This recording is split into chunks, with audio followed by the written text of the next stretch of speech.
We'll just sit here in purgatory for a second while we wait for Sean. All right, then.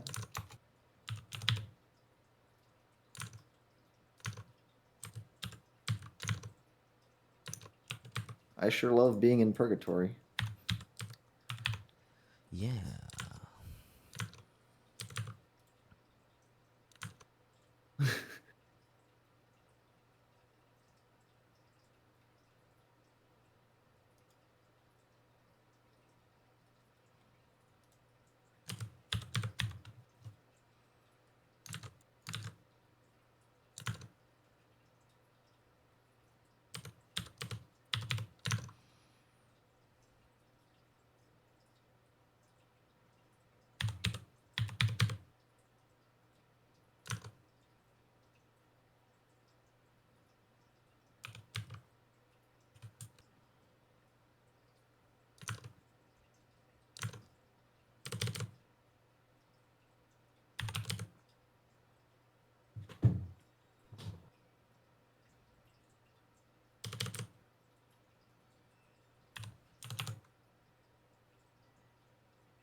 Hmm.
Hello. Hi.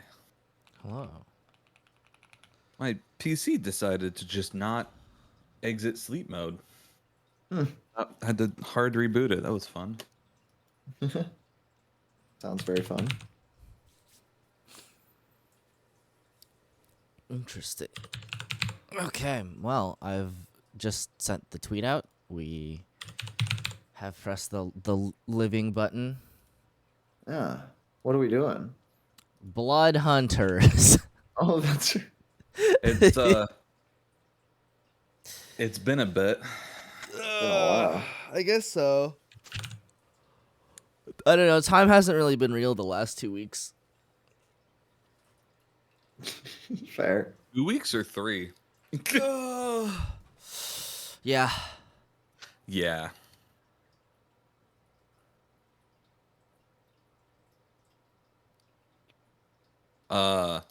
Mm-hmm. 4? No, it's been 4? 3 weeks. Oh, I thought you were talking about the number of subclasses there are, which is 4. Which is also 4. No, I'm just trying to see how we have not streamed this month. If I'm reading this correctly, the last time we streamed was September 25th. Ah. Yeah, I guess that makes sense. That's not too far away. It's not too bad. There was that time we didn't stream for like a whole month, so. True. Yeah, this is we're chilling.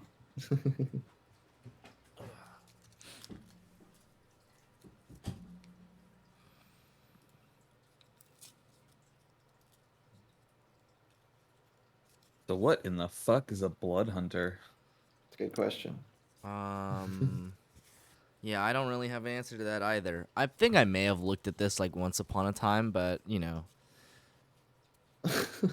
All right. I wouldn't be able to tell you. I feel like, if I recall correctly, at least the version that I was looking at, which admittedly may have been back when Matthew Mercer played like a D&D one shot with Vin Diesel, who famously loves Dungeons and Dragons. Hell yeah. I believe it was basically like a ranger-esque class. So it was like mostly martial with a little bit of like, you know, supernatural flavoring on top. What I remember about it was I don't think it scaled particularly well, which was fine for a one-shot class. So I don't know. Maybe it will be better in this version. I don't know if this text has been updated at all. Fair enough.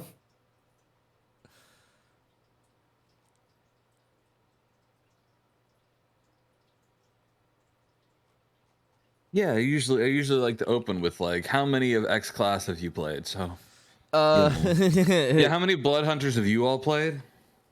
0. 0. Ooh. Surprise. Wonder how many anyone's played. I don't know. I mean, there are a lot of people that come into the hobby through like the Critical Role Matthew Mercer channel. So like, I imagine it's more than a handful. Surely. I think it's about one handful. About one handful. I mean, if we go proportional to the other classes, yeah, it's like probably like 0.1%. Yeah, probably. Mm-hmm. I mean, it's not like it's official content, right? It's on D&D Beyond. A lot of people are using D&D Beyond now, though. So, who's to say? Who's to say? Interesting, yeah. Okay. Do you wanna start by taking a look at what we got here? Because I think it may be helpful if we have an idea of what's going on. I'm pulling up my own as well. Okay. I refuse. Blood Okay. hunters are clever warriors driven by an unending determination to destroy evils old and new, armed with rites of secretive blood magic and a willingness to sacrifice their own vitality and humanity for their cause. They protect the realms from the shadows, even as they remain ever vigilant against being drawn to the darkness that Sounds like Demon consumes the Hunters. monsters they hunt. It doesn't sound like demon. I've sacrificed everything. What have you given? Pray forgive the discourtesy as I sacrifice my own vitality for the cause. Demon hunters crossed with Van Zeeks, yes. Yeah. Sounds I mean, if like just from the flavor text, I would imagine it is kind of like a risk return class. I kind of would like more features just in the game that are like risk return, where you like stuff like life transference, where you're like, eat your HP points but give somebody twice that amount. That's true. I like That's a those. really fun one. But yeah, let's take a look. See. I'm on that camp. So let's see. We can use intelligence or wisdom. Oh boy. Oh, okay. Well, that's a DM permission thing, but yeah, like, you can use wisdom or intelligence for your class and subclass features. I guess I don't know. Does it really? Is there it's any? mad already. Yeah, is there any real difference between intelligence and wisdom if you're already like in No. the realm of like being a martial class? Yeah, Not wisdom really. is better. I think it's slightly better. Yeah. Is it? Yes, because I if don't know. because you can bump Perception, I wisdom guess. saves. Well, wisdom saves are Oh, better than I intelligence guess you're saves. right. Generally, Wisdom speaking, saves yeah. are good, and I wisdom will saves say are the good and skills are more bad. fun in intelligence, though. Yeah. That being said, But wisdom saves you, that right? being said, even if you do, it seems like and I don't know if this is intended or not. It seems like even if you do choose wisdom to be your blood hunter feature stat, it doesn't change the fact that you have saving throw proficiency in intelligence, which fair. I think is fine because like your other saving throw is dexterity, which is Yeah, obviously you can't have one of the both. best ones. Yes, You can't have correct. dexterity Dex. and wisdom; that'd be broken. Yes, you have to have Vent here Okay. to be balanced. Well, you have a D10 hit die, so you're through and through. You're a pretty You're chunky beefy. class, yeah. Yeah. You have medium armor and shields, and then you have simple and martial weapons. You get proficiency in alchemist supplies. Your saving throws are dexterity, intelligence, and then you choose 3 skills from acrobatics, arcana, athletics, history, insight, investigation, religion, and survival. Yeah, I mean that's a pretty standard array. Fair. It's like more skills than like a fighter would get, but less than like a rogue. Yeah. So, Makes at sense. Makes sense. first level, you have survived the Hunter's Bane, a dangerous, long-guarded ritual that alters your life's blood, forever binding you to the darkness. You have advantage on survival checks to track fey, fiends, or undead, as well as on intelligence checks to recall information about such creatures. The Hunter's Bane also empowers your body to control and shape hemocraft magic, using your own blood and life essence to fuel your abilities. Some of your features require a saving throw to resist the feature's effects. The saving throw DC is calculated as follows: 8 proficiency plus your hemocraft modifier, which is intelligence or wisdom, your choice. Okay. I was really afraid by that wording for a moment, but it's just interwisdom. Yeah. Also, at first level, you gain the ability to channel or sometimes sacrifice a part of your vital essence to curse and manipulate creatures through hemocraft magic. You know, one blood curse. Oh, there's a whole list. There's a list of blood. Oh, no. Wait, how many are there? Where's the list? About 10 or 12. Oh, that's a lot. fuck. Okay, let's see. You learn 1 additional blood curse at your choice at 6, 10, 14th, and 18. Every time you learn a new one, you can choose one that you know and replace it with another one. Each time you use your blood maledict feature, which is this feature, you can choose which curse to invoke from the curses you know while invoking a blood curse, but before it affects the target, you can choose to amplify the curse by taking necrotic damage equal to 1 roll of your hemocraft die, which is a special resource die that scales with level. I think it follows the monk. Yeah. The monk martial arts die. It goes from scaling. D4 to D10. Yeah. So let's see. Where were we?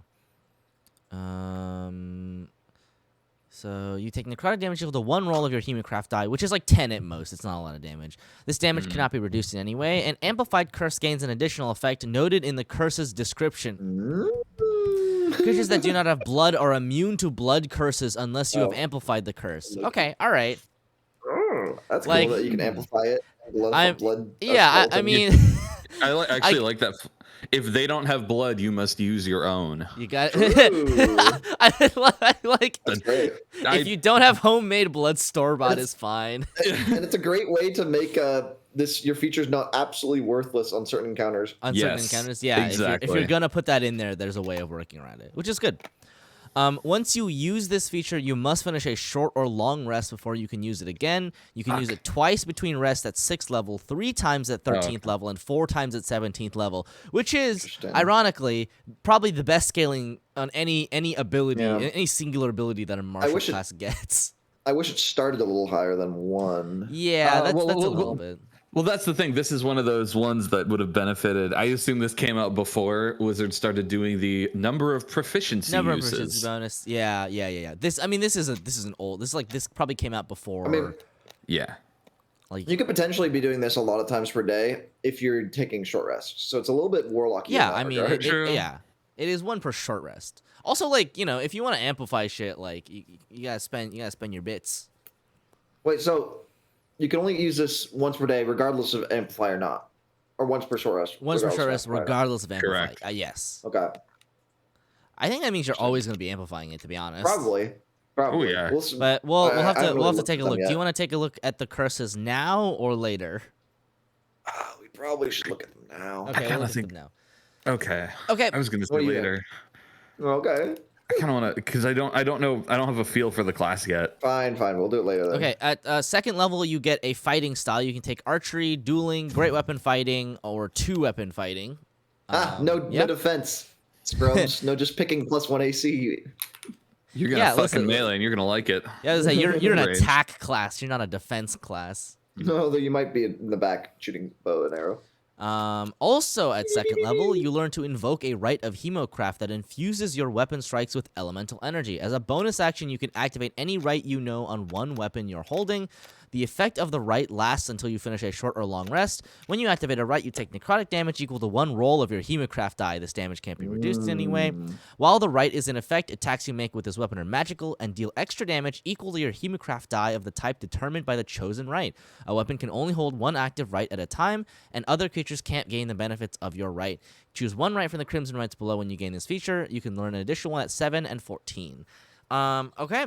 And it looks like it's just extra fire damage, extra cold damage, extra lightning damage, and then once you hit level 14, you can choose necrotic, psychic, or thunder. Cool. So at starting levels, it's just like you take 1d4 to have your weapon do 1d4 extra damage forever. I think that is that's great. Easily a great one. It lasts until you finish a short rest. Yeah, it's. That does mean that does run counter to your other one to spam short rest. Now you're like, guys, can we not take short rests? Am I right? No, I don't think it's that big of a problem. If you're out of combat, it's so easy. It's easy to heal like 2 HP. You're just like, hey, Druid, can you make me some good berries? I guess so, yeah. True. Yeah. It's funny that the right will last as long as you want if you just don't sleep or rest. Yeah. Yeah, I mean that's pretty good. Yeah. You'll definitely take 1d4 damage per attack. Yeah. Like, isn't this just equal to the brute die? Or does that one scale up to a d12? Let me look. I think this is very similar. It might be the same. Is it once per turn or once per hit? I think it's every hit. Let's see. Yeah, once per hit. Brute starts at 3rd level, and it's a D4. At 10th level, it becomes a D6. 16th level, it's a D8. And 20th level, it's a D10. So this Brute is slower than this. Oh, wow. Okay. This is better than Brute. And Brute is good. Mm-hmm.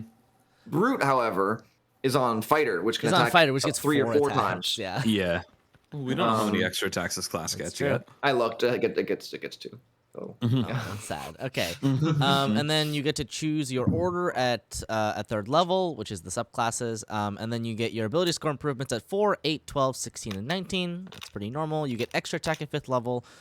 At 6th level, you get Brand of Castigation. At 6th level, when you damage a creature with a weapon for which you have an active Crimson Rite, which I don't know why you would ever not have one, you can channel Hemocraft magic to sear an arcane brand into that creature. No action required. Oh, God. You know the direction. Jesus.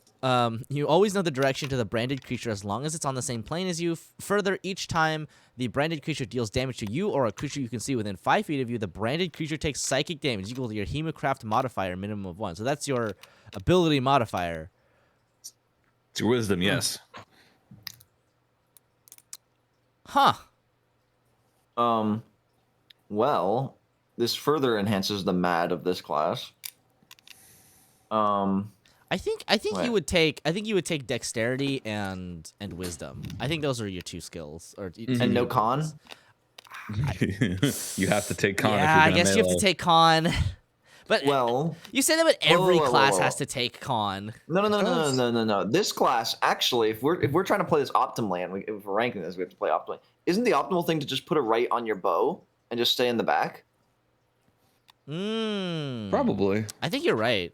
When you damage a creature with a look at the weapon. curses. Yeah, and you can brand people. I'm pretty sure you can brand people with your arrows. Yeah, it says weapon attack, not melee. Then weapon. you can suffer. You can reduce your con a bit, and focus on Counterpoint. Well, you probably could get away with that, but this is a self-damage class. Please don't reduce your con too much. like more so than normal ranged, I would argue. Yeah, that does the self-damage class does further reinforce that probably best to be a ranger or like an archer. Yeah, quite possibly. Okay, let's see. Your brand lasts until you dismiss it or until you use this feature to apply to another creature. Their brand can be dispelled with Dispel Magic and is treated as a spell with a level equal to half your Blood Hunter level, maximum of 9. Yeah, it makes sense. You can do that once per short or long rest. All right, so it's just a tracking feature, really. Actually, with no, some the spike damage too, damage. the psychic damage. Although I guess the spike damage is much less likely to happen if you are far away. If you are far away, yeah. And please note that it almost wants you to tank, because if a creature deals damage to something within 5 feet of you, which, you know. So what if you a little bit of anti-synergy there, but Dex that's okay. just go full Thorns Constitution Wisdom mode. I'm not necessarily sure but then that you have to that's. hit them once. I'm I'm not sure that You that's have to hit the them. ideal state here. I really think it's more like you like paint a color on yourself that marks you as toxic, right? You're like making yourself unappealing to dissuasion. predators.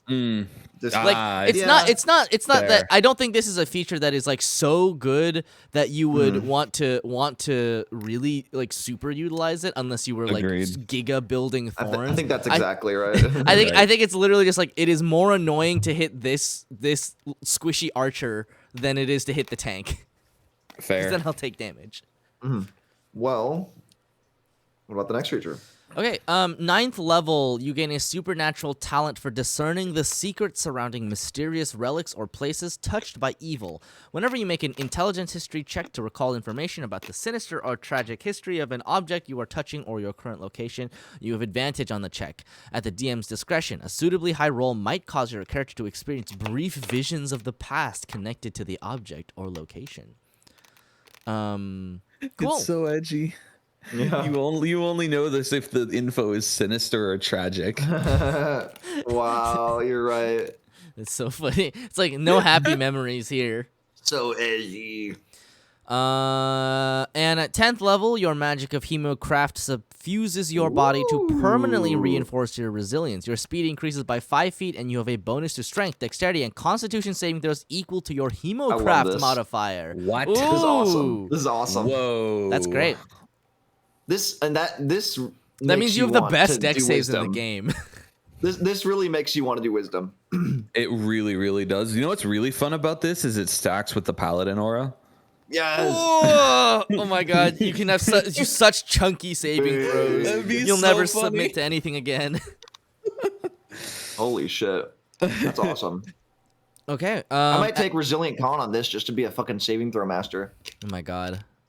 Yeah. At 13th level, the psychic damage from your brand of castigation increases to twice your Hemocraft modifier.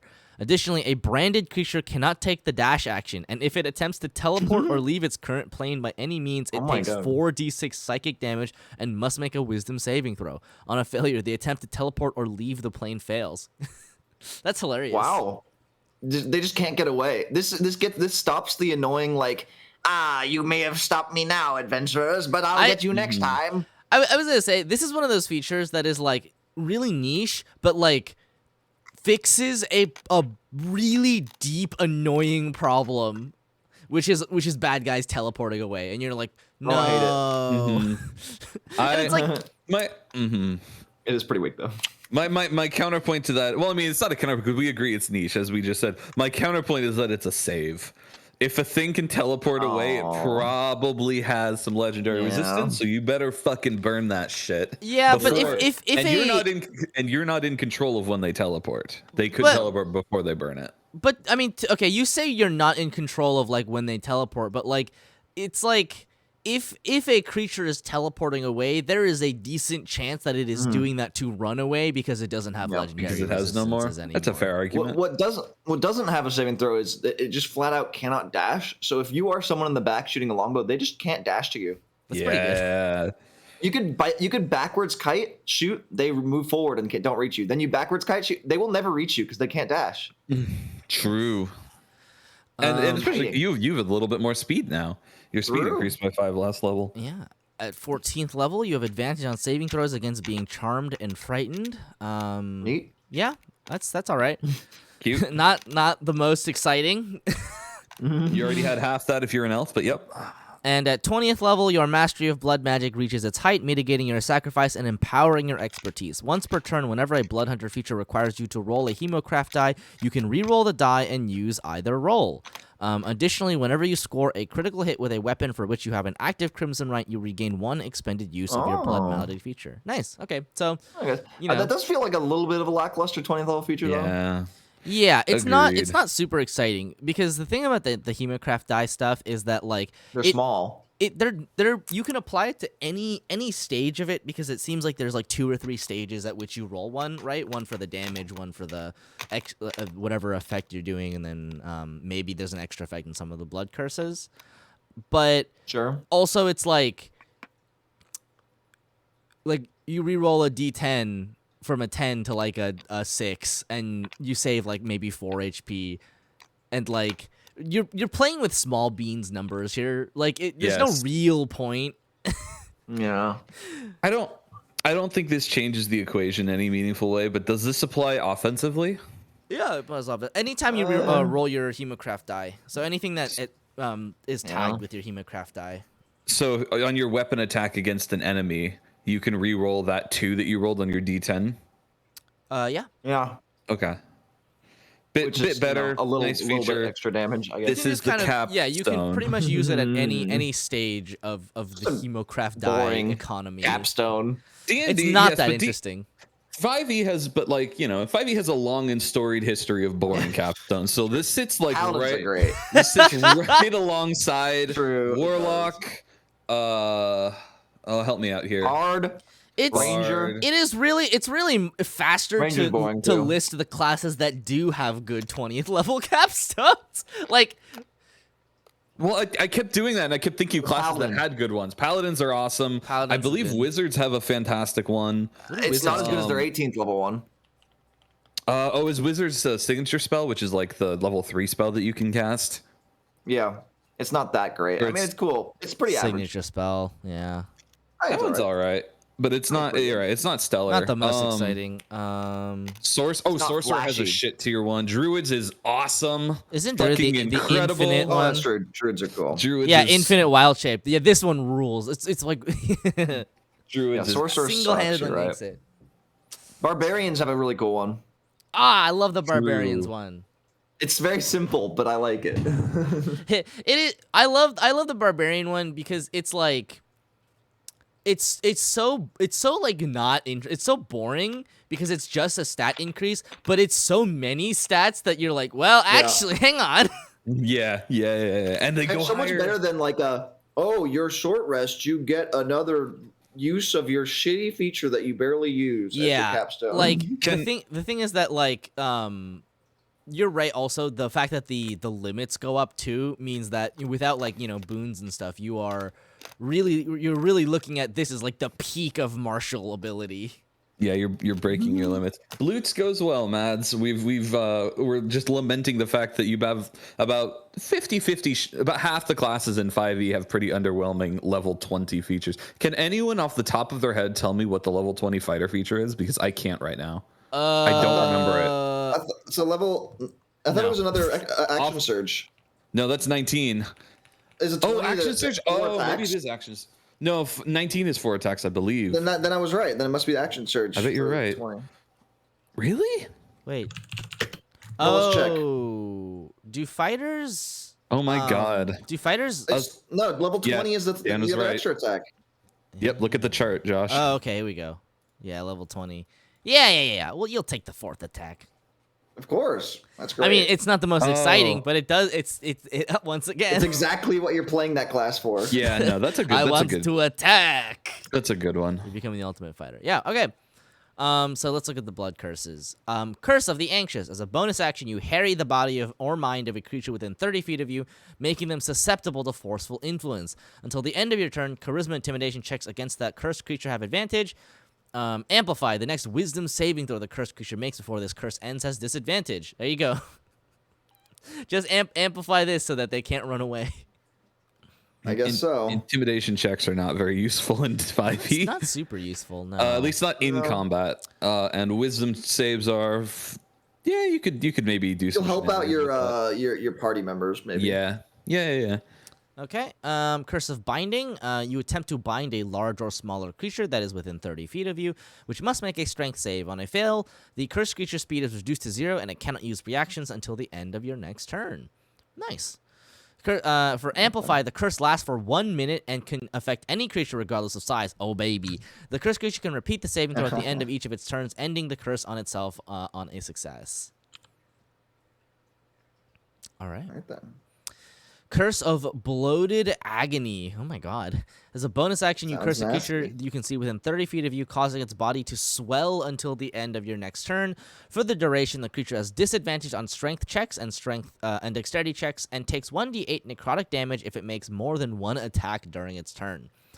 If you Wow. amplify, the curse lasts for 1 minute. Yeah, the curse of lactose intolerance. The cursed creature can no. make a con save at the end of each of its turns, ending the condition on itself on a success. Cool. So this one doesn't have a saving throw until it procs at least once. That's It good. just applies. Oh, Okay. you're right. So Okay, you that's important. Yeah.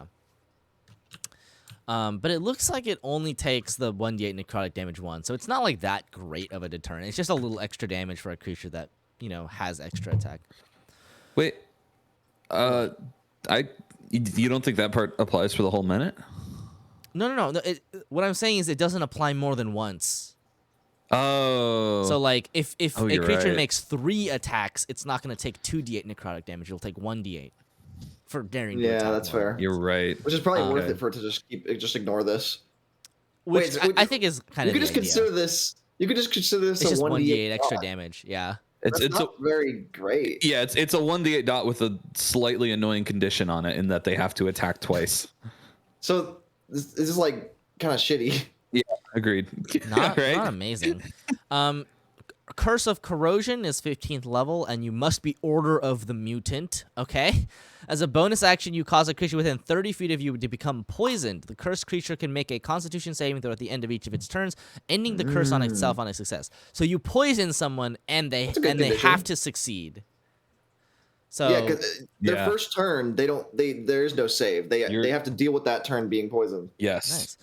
If you amplify it, the cursed creature takes 4d6 necrotic damage when you inflict this curse, and if it takes this damage again each time it fails a Constitution save to end the curse. Oh, that's worth it. You'll do that. You'll amplify it. 100%. You probably will. I will say 46 is not a huge amount at 15th level, but it's basically free damage since it's 1d10 It's basically to free you at damage, and it worst. can apply more than once potentially. Yeah, Yeah. you're dealing like 1d8 to yourself to do this. Yeah, exactly. You do it. Yeah. 1d8 to do potentially a fireball's worth of damage. Yeah. Yeah, and a poison condition, of course. Poison condition also, yeah. Okay, Curse of Exposure. When a creature you can see within 30 feet of you takes damage from an attack or spell, you can use your reaction to temporarily weaken its resilience. Until the end of the target's next turn, it loses resistance to all the Wait. damage types dealt by the triggering attack or spell, including that triggering effect. We skipped one. Oh, we did. Okay, sorry. Curse of the Exorcist, 15th level, Order of the Ghost Slayer. As a bonus action, you choose one creature you can see within 30 feet of you that is charmed or frightened, or which is under a possession effect. The target creature is no longer charmed, frightened, or possessed. Okay, and if you amplify it, Wow. a creature that charmed, frightened, or possessed, the target of your curse takes 3d6 psychic damage and must succeed on a Wisdom saving throw or be stunned That's- until the end of your next turn. That's incredibly niche. Very but, niche, but also it Actually, seems. frightens are pretty common. Yeah, I actually that You is can true. stun someone. Yeah. Also, like, to be fair, Order of the Ghost Slayer, if I had to Yeah. take a guess, is about slaying ghosts. Slaying So I don't ghosts? think you would Oh, wow, necessarily. wow. I don't think you would necessarily be playing it if you weren't in a situation in which you, Well, we'll see. you expected Well- that. Yeah. Mm-hmm. We have to revisit these once we do the Yeah. That's. yeah, because the fact that only Order of the Ghost Slayer gets this curse, for instance, would be a factor in the power level of that subclass. I also. Yeah, I but also. it is a level 15 feature, so it's gonna be. It also pretty seems like low. all of the blood curses apply to creatures within 30 feet of you, so you might have to be within 30 feet before you back off. Ooh. Oh no, our archer plans are getting hurt. Listen, no, it's just a little bit more dangerous. That 30 feet is the danger zone. That is where the Might as danger well zone be in begins. melee range. Yeah, you're a little bit out of it because they have to take attacks opportunity maybe to get to you. But True. I agree with Dan. 30 feet is the start of the danger zone. I would call that basically melee. Yeah. Okay. So Curse of Exposure is you ignore resistance to damage types until the end of the target's next turn. Amplify, the target instead loses invulnerability to the damage types of the triggering attack or spell, but has resistance to those damage types until the end of its next turn. Okay, this is actually really interesting because if you amplify it, it doesn't actually apply to resistance anymore. It seems. I noticed that. Wow. It's because they put the word instead in there. Yeah. It doesn't really matter, but you better hope you're right. Yeah, but that doesn't seem. It seems like it's on purpose because it qualifies that they have resistance to those damage types, right? And if that applied on top of the effect, it would just be ignore invulnerability to damage type. Mm-hmm. I'm seeing this as pretty lackluster. Like literally, in best case scenario, you make your ally's fireball deal 14 more damage as a reaction, and now you've used your feature. Yeah. Yeah. I don't know. I always think the bypass resistances ones are always a little bit niche. Yeah. Yeah, agreed. Curse of the Eyeless. When a creature you can see within 30 feet of you makes an attack, you can use your reaction to roll 1 Hemocraft die and subtract the number rolled from the creature's attack roll. You can use this feature.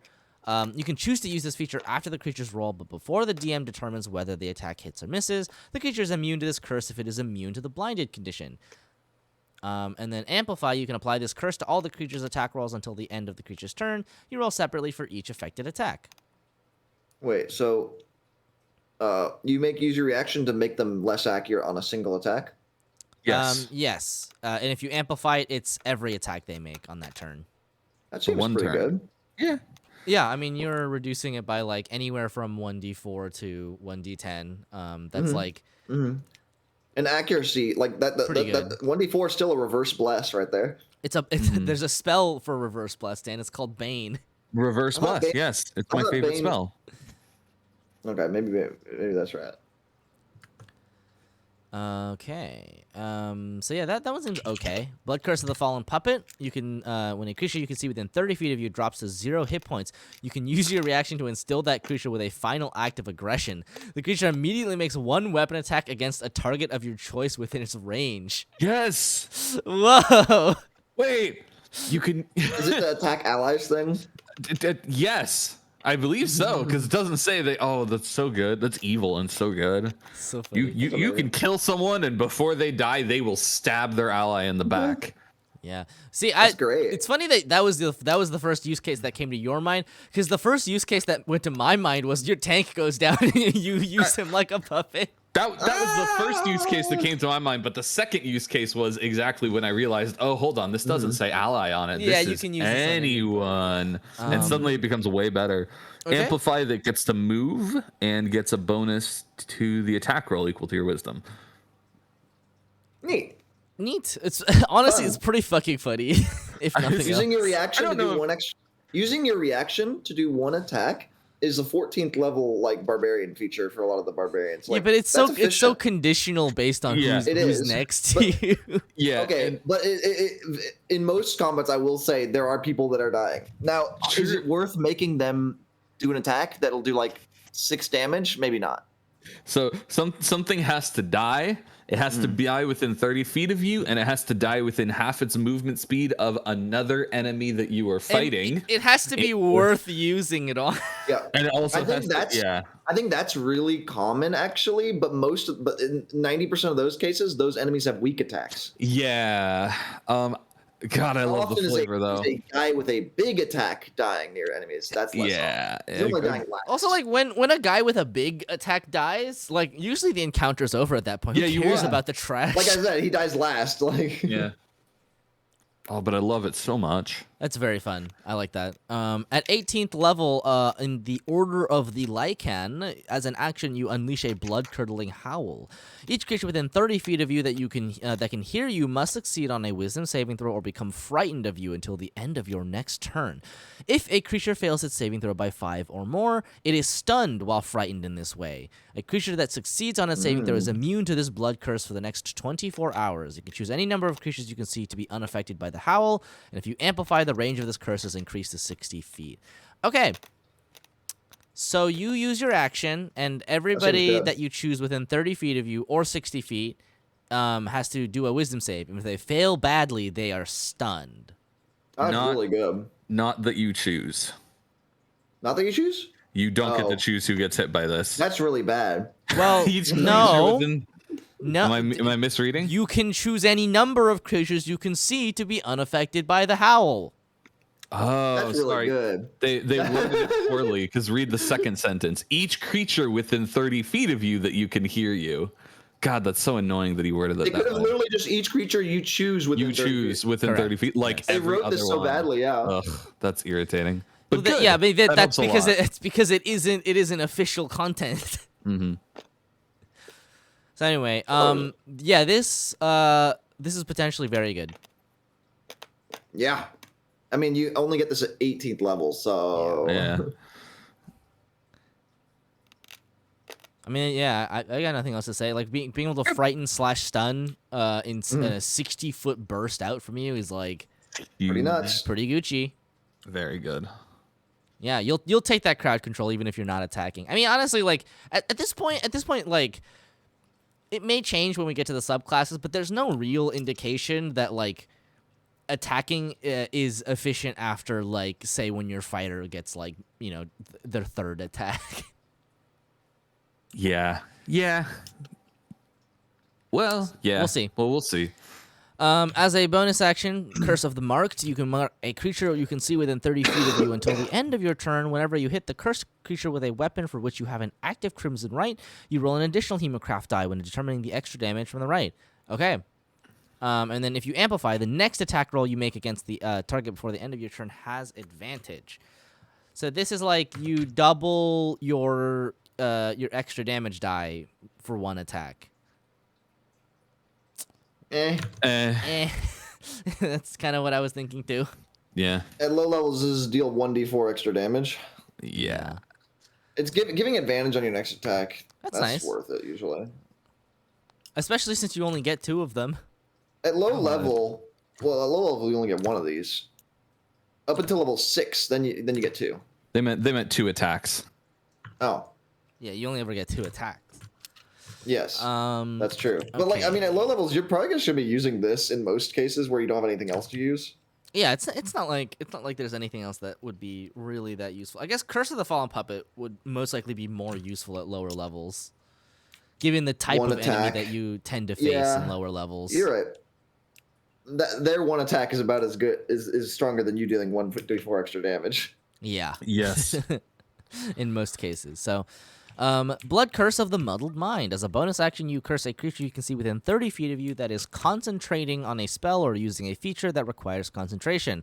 That creature has disadvantage on the next Constitution saving throw it makes to maintain concentration before the end of your next turn. And if you amplify it, the cursed creature has disadvantage on all Constitution saving throws made to maintain concentration until the end of your next turn. That's niche. Yeah. Yeah, that's not great. That's niche. Could be. I mean, Enemies don't concentrate that much. So Yeah. many enemies just don't do concentration spells. Mm-hmm. And half the ones that do have legendary resistance, which I guess you could burn through it, but like yeah, no, I think that's it's whatever. honestly. I think there is some amount of value in burning through legendary resistances. or they lose concentration, which is good, but oh, it's so niche. All right. And 18th level Order of the Profane Soul, Blood Curse of the Soul Eater. When a creature that isn't a construct or undead is reduced to 0 hit points within 30 feet of you, you can use your reaction to offer their life energy to your patron in exchange for power. Until the end of your Creepy. next turn, you can make attacks. You make attacks with advantage, and you have resistance to all damage. Wow. Amplify. What the fuck is this? When you Oh, okay, regain an this'll be- expended Warlock spell slot. Excuse me? Okay, that'll be a fun subclass to rate. Ah, pain. Once you've amplified this blood curse, you must finish a Interesting. long rest before you can amplify it again. I'm Okay, excited for that so one. All right. I guess yeah, there was something here that was like, if your blood hunter is part of the Order of the Profane Soul and also has warlock levels, add 1/3 of your blood hunter levels rounded down to your warlock level, and consult the warlock progression table for total spell slots, cantrips known, and spell slot level. You should consider aligning your otherworldly patron feature between both classes, but your DM might allow you to have 2 different patrons at their discretion. I see what's happening here. So there are 4 subclasses here, and this is a mostly martial class. And at least one of them had to be more warlocky. So they were like, so instead of being like, well, I guess I can make my own spell progression, my own jank spell system for this one subclass, I'll bolt warlock to it. All right. Okay, shall we'll we get get to that started one on eventually. subclasses? Yeah. We right. have a good idea. Hold on, just to sum up, these guys have blood curses. They deal damage themselves. They deal extra melee damage, and they are mostly a martial class. And whether or not you want to be melee or range is debatable. Yeah. Honestly, like, all things considered, it's not like you're the...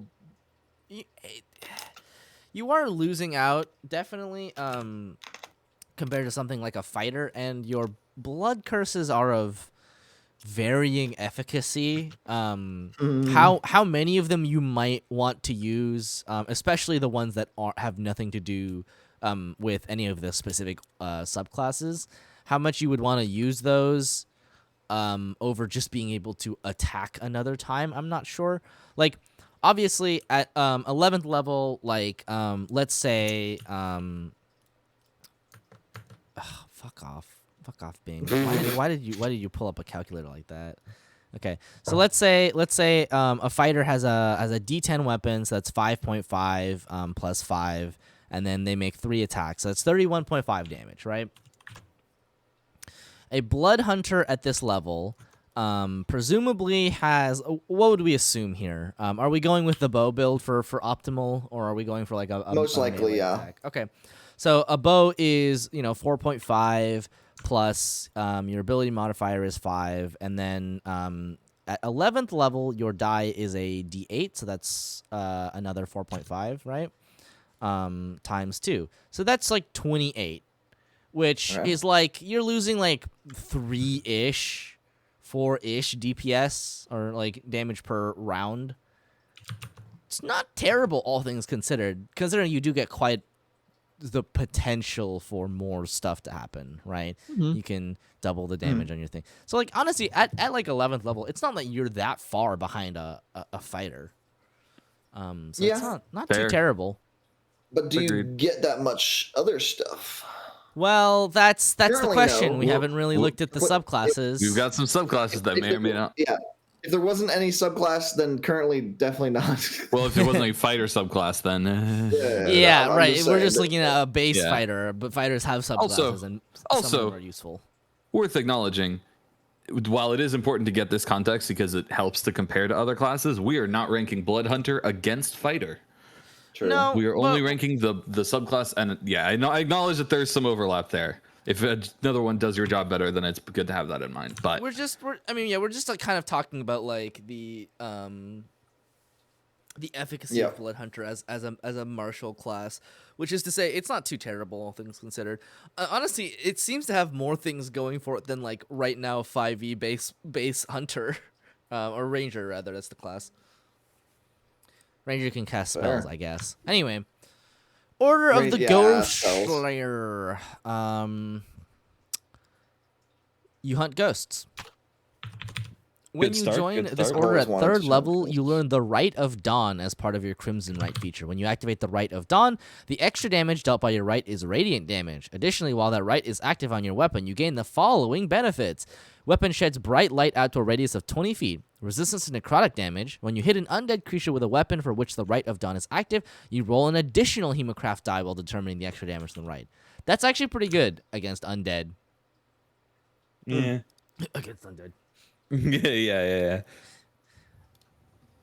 At 3rd level, you learn to master blood curses. You gain an additional use of your blood maledict feature. In addition, your blood curses can target any creature, whether it has blood or not. Okay, all right. Sure. That's interesting. That's That's unhelpful. That's actually, I mean, Yeah, 'cause that you're that always latter you're part is usually like, handsome. yeah, that latter part is not that useful, but it is nice to just get an extra use of this thing. Oh, another use is good. You're right. Another. I do like meant the latter point with my statement. The actual feature, you're right, is actually not terrible. Because that is the thing that I was initially like, man, at low levels, you kind of hurts that you only get one. Yeah. So I like level, that they you had get that. Yeah, And just having Perfect. one more is like, it's just nice. agreed. You always just want more of the class thing, right? Yep. Unless the class thing sucks ass. Unless it's really bad. And this one isn't. I think this one is That's great. usable. Yeah. There's some curses that you'll be Yeah. you'll absolutely want to use them. At 7th level, at the start of your turn, you can magically step into the veil between the planes as long as you aren't incapacitated. You can move through other creatures and objects as if they were difficult terrain, as well as see and affect creatures and objects on the ethereal plane. You take 1d10 force damage if you end your turn inside an object. This feature lasts for a number of rounds equal to your Hemocraft modifier, minimum of 1 round. If you are inside an object when it ends, you are immediately shunted to the nearest occupied space. You take force damage equal to twice the number of feet you moved. Once you use this feature, you must finish a short or long rest before you use it again. You can use Aether Walk twice between rests starting at 15th level. So this is like, you get like, so 1 round is 6 seconds, and you can have 5 as your Hemocraft modifier maximum. That would be 30 seconds maximum. That is enough time to walk through a wall. It is not enough time to Yeah. walk back. Well, Wait, really? I don't know. How long are you I mean, staying it beyond that depends wall? on how long you stay behind the wall. If you're just peeking your head through the wall and you poke back, obviously, yeah. And you can use it only once per short rest. So that means if you are spending more than 30 seconds in there, then you're stuck. Correct. Does this end once you? What ends this? Time. Just time. Just So time. you can attack, move through the wall, and wait there until the start of your next turn, and then move through the Oh, Yeah, wall again, honestly, and attack? in combat, you can That's really cheese amazing. this out. Okay. If you're I was- fighting next to any building, you are amazing. Wait, this is amazing. Imagine like a platoon of like ghost slayers. Just like you're sitting there, you're like a criminal organization, you're like having a nice drink, relaxing after work. Just like 4 fucking guys ghost walk through the wall, start beating Shank the you and then shit. walk away. Yeah, start beating the shit out of you, and then they just walk through the wall again. You're like, what do I do? It's just you can't fight back at all. Very nichely, very strong. Yeah, I mean, like, I guess so.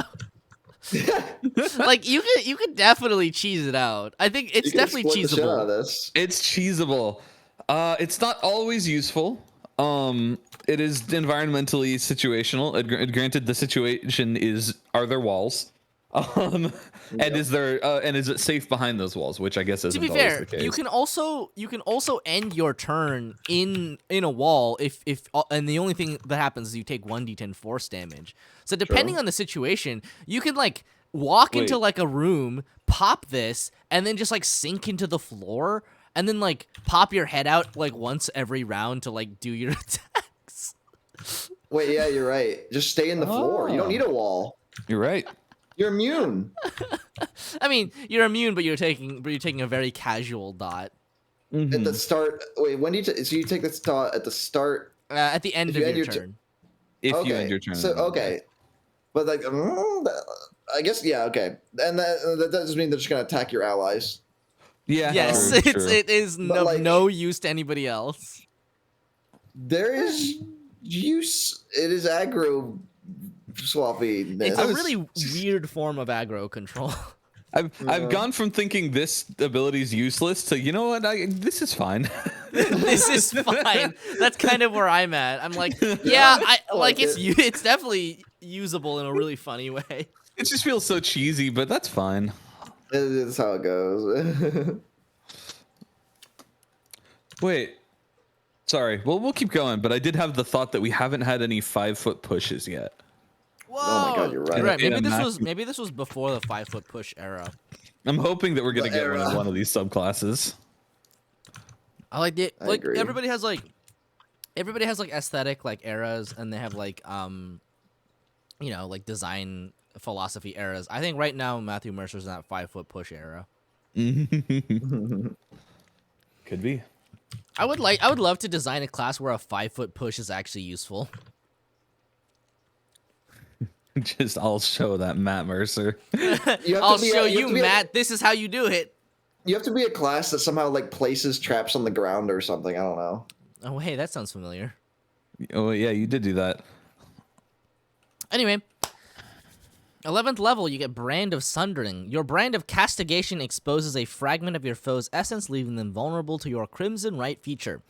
Whenever you hit a creature with a weapon for which you have an active Crimson Right, you roll an additional Hemocraft die when determining the extra damage from the right. Additionally, if a branded creature has the incorporeal movement trait or similar feature, it cannot move through creatures or objects while branded. that means that two Fuck you, Ghost other Slayers. subclass. Yeah, that means that two Ghost Slayers fighting each other will just cancel each other out. Yeah. This actually seems like pretty good. Because you're turning so Brand of Castigation was just the the tracking ability that does Sure. like a little bit of spike damage.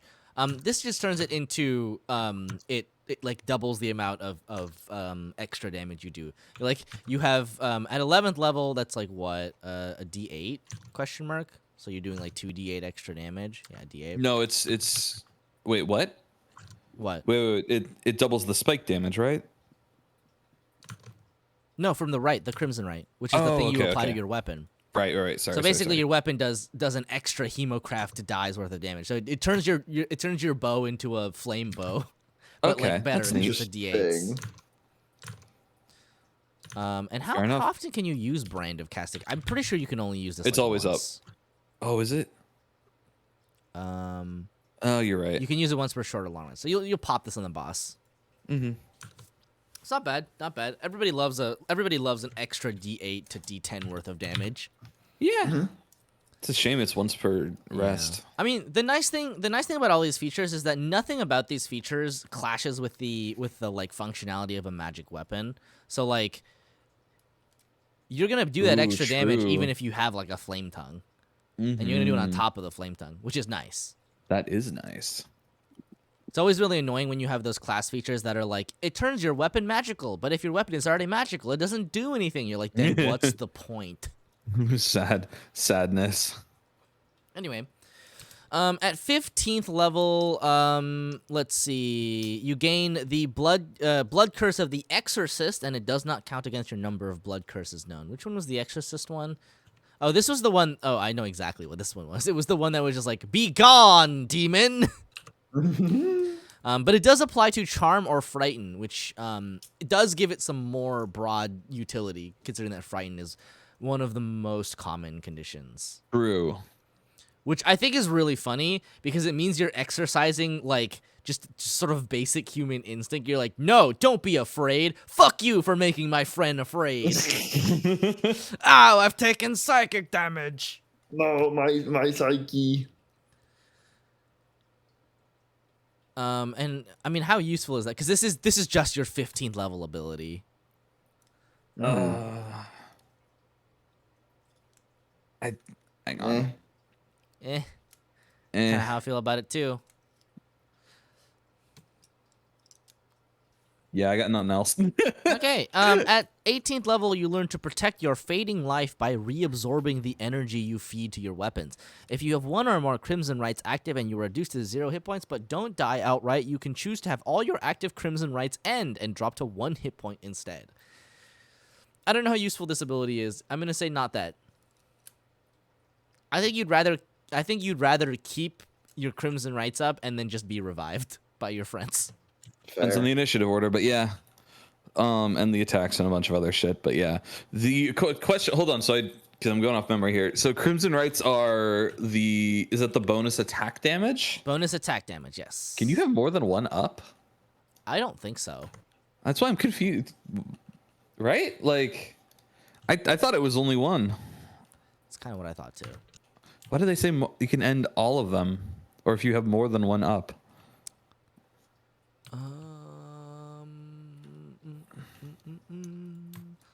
Let's see.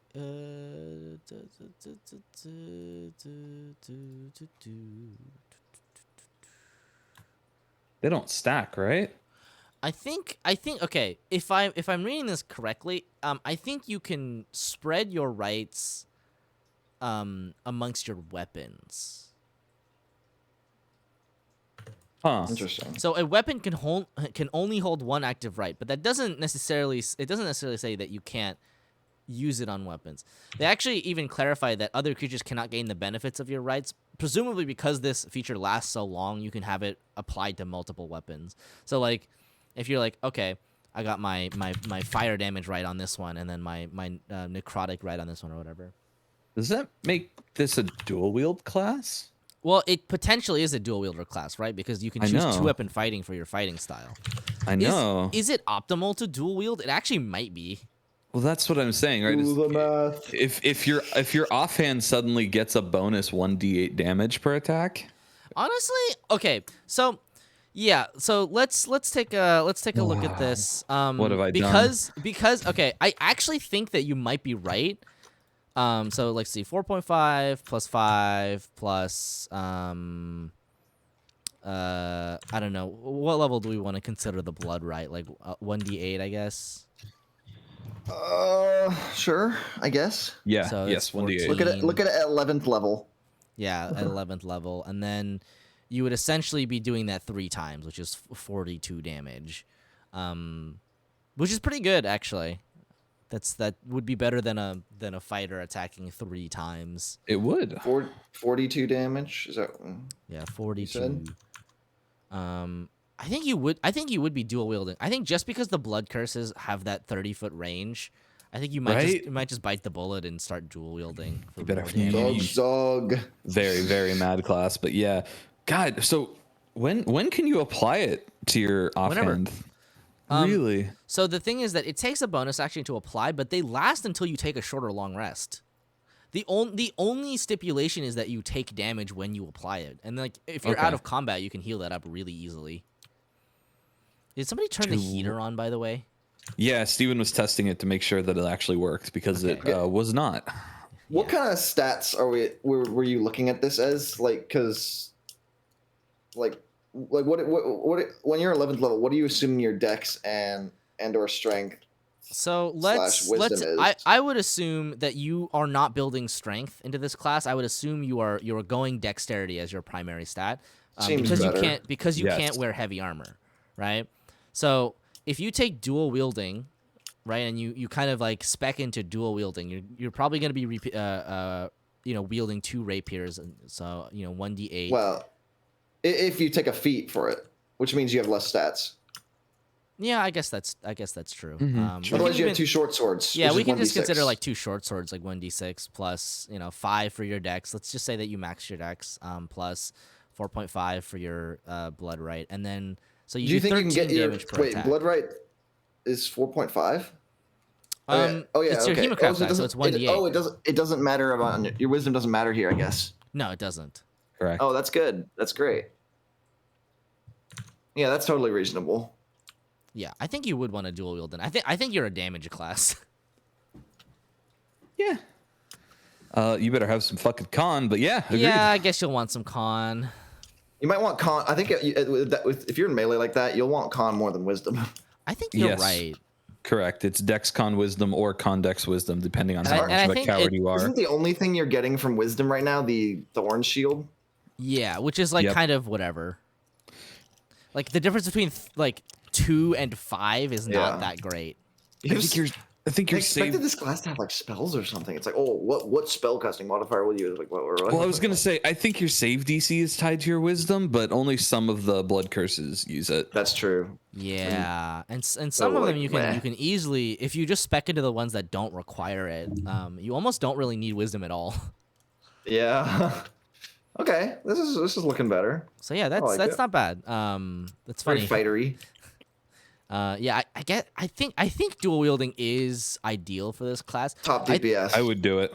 I think what's interesting is you could very much, if you wanted to spec into it, like maybe if you rolled really well on your stats or something, you could spec into the kind of like Victor Saltzpyre sort of, like you have a rapier in one hand and like a crossbow in the other hand, or like a pistol. That'd be very fun. Mm-hmm. That would be. So what do we think about Order of the Ghost Slayer? It feels to me like Brand of Sundering also, I think, actually just it just gets better when you make more attacks. Oh god, it's so hard to keep track of which features do what when it's a totally new class. Which one is the Sundering one? This is the it's one. the double. It's this the is the one that dice. doubles your Yes. thing, right? So instead of 13 damage per attack, you'll do 17.5 per attack. So that's like you're doing 10 whole points more damage. 10.5 points per for round. the one target Whoa. once per short. Yeah, 100%. That is good. That's actually really not a bad amount of damage to be doing at 11th level. Agreed.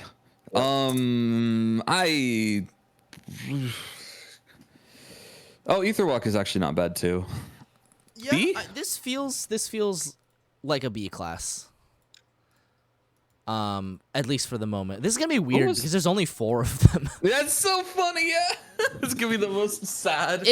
At this point, like it, it feels like a B, maybe an A, depending on how strong the other classes are. But Maybe we an can A agree actually. with- Yeah, I can agree with B for now. I think B for now. Keep in mind they also get another blood maledict feature. They get one more blood curse. Yeah, how useful is that though? I have no idea. I think it eh. feels nicer, but I'm not sure how good most not of a- these are. It's not the biggest power increase. I'm kind of in agreement there.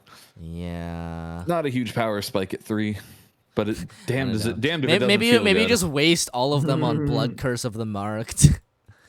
No, wait, this is actually worse than attacking with an offhand. There's no point. Yes. Oh fuck, that's right. All of the bonus blood curses are action. bonus actions. This is so Oh, that's not no. true. Not all of them are bonus actions. Oh, some are reactions. Reaction, yay! I think you'll probably Yeah. be using the reaction ones. Because you have no other use for your reaction anyway. Yep. All That's right. Order of the Lycan. You get heightened senses, which is the improved senses of a natural predator. Advantage on wisdom perception checks that rely on hearing or smell. Cool. At 3rd level, you learn to control the lycanthropic curse that lycanthropic. Fuck, thropic. What is going on? You good? Lycanthropic curse that courses through your veins. As a bonus action, Oh you my. transform into a special hybrid form for 1 hour. You can speak, use equipment, wear armor while in this form, and you can revert to your normal form as a bonus action. You automatically revert to your normal form if you fall unconscious or die. This feature replaces the rules for lycanthropy in the monster manual. Once you use this feature, you must finish a short or long rest before you can use it again. While transformed, you gain the following features. Feral Might. You have advantage on strength saving throws and strength checks, and you have a +1 bonus to melee damage rolls. This bonus increases to +2 at 11 and +3 at 18. Okay. Resilient Hide. You have resistance to bludgeoning, piercing, and slashing damage from non-magical attacks not made with silvered weapons. That's pretty nice. Additionally, while you are not wearing heavy armor, you gain a +1 bonus to AC. That's pretty nice. Wait, yeah, this is tanky. Predatory Strikes. You can apply your Crimson Right features to your unarmed strikes, which you treat as 1 weapon. You can use Dexterity instead of Strength for the attack and damage rolls of your unarmed strikes, which deal 1d6 bludgeoning or slashing damage, your choice. The damage increases to 1d8 at 11. Additionally, when you use the attack action to make an unarmed strike, you can make 1 additional unarmed strike as a bonus action. Wait. Ooh. All right, we're rolling. We're rolling. I like this so far. If at the start of your turn, if you start your turn with fewer hit points than half of your hit point maximum, you must succeed a DC 8 Wisdom saving throw or move directly toward the nearest creature and use the attack action against that creature. If you're concentrating on a spell or under effect that prevents you from concentrating, such as the Barbarian's Rage feature, you automatically fail this saving throw. Oh no! What? Oh god! But you won't be under that. You won't be under that. If you have your extra attack feature, you can choose whether to use this for use it for this frenzied attack. If more than one creature is equally near to you, roll randomly to determine your target. Once your attack is resolved, you regain control of yourself.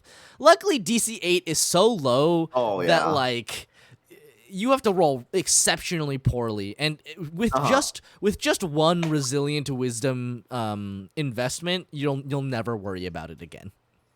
Well, yeah. I mean, let's look at this at third level. At third level, you probably have like a +2 or +3 to this. So then it's a 25% to 30% chance that you fuck up. It's at the start of each turn. It's not ideal. No, but I like the fact that it starts as maybe a problem, and you will get it under control in like a couple levels. Yeah. And also, like, it fulfills the fantasy pretty well. It's so thematic. Because it's not necessarily uniquely a negative all the time. Sometimes the person you want to attack is literally right next to you. Your allies might just stay away from you because, which is fine. I mean, you're a little tanky. You can be up there now. Yeah. Just be the wolf, man. This is the value of you just having barbarian resistance is kind of how often can you have this up? It lasts for 1 hour. Let's see. Once per rest, I think. Does it say Once that? for short rest? Once you use this feature, you must finish a short or long rest before using it again. Looking for it. One barbarian rage per short rest. How much do barbarians normally get? 2 default. It goes up from there. From per short rest or long rest?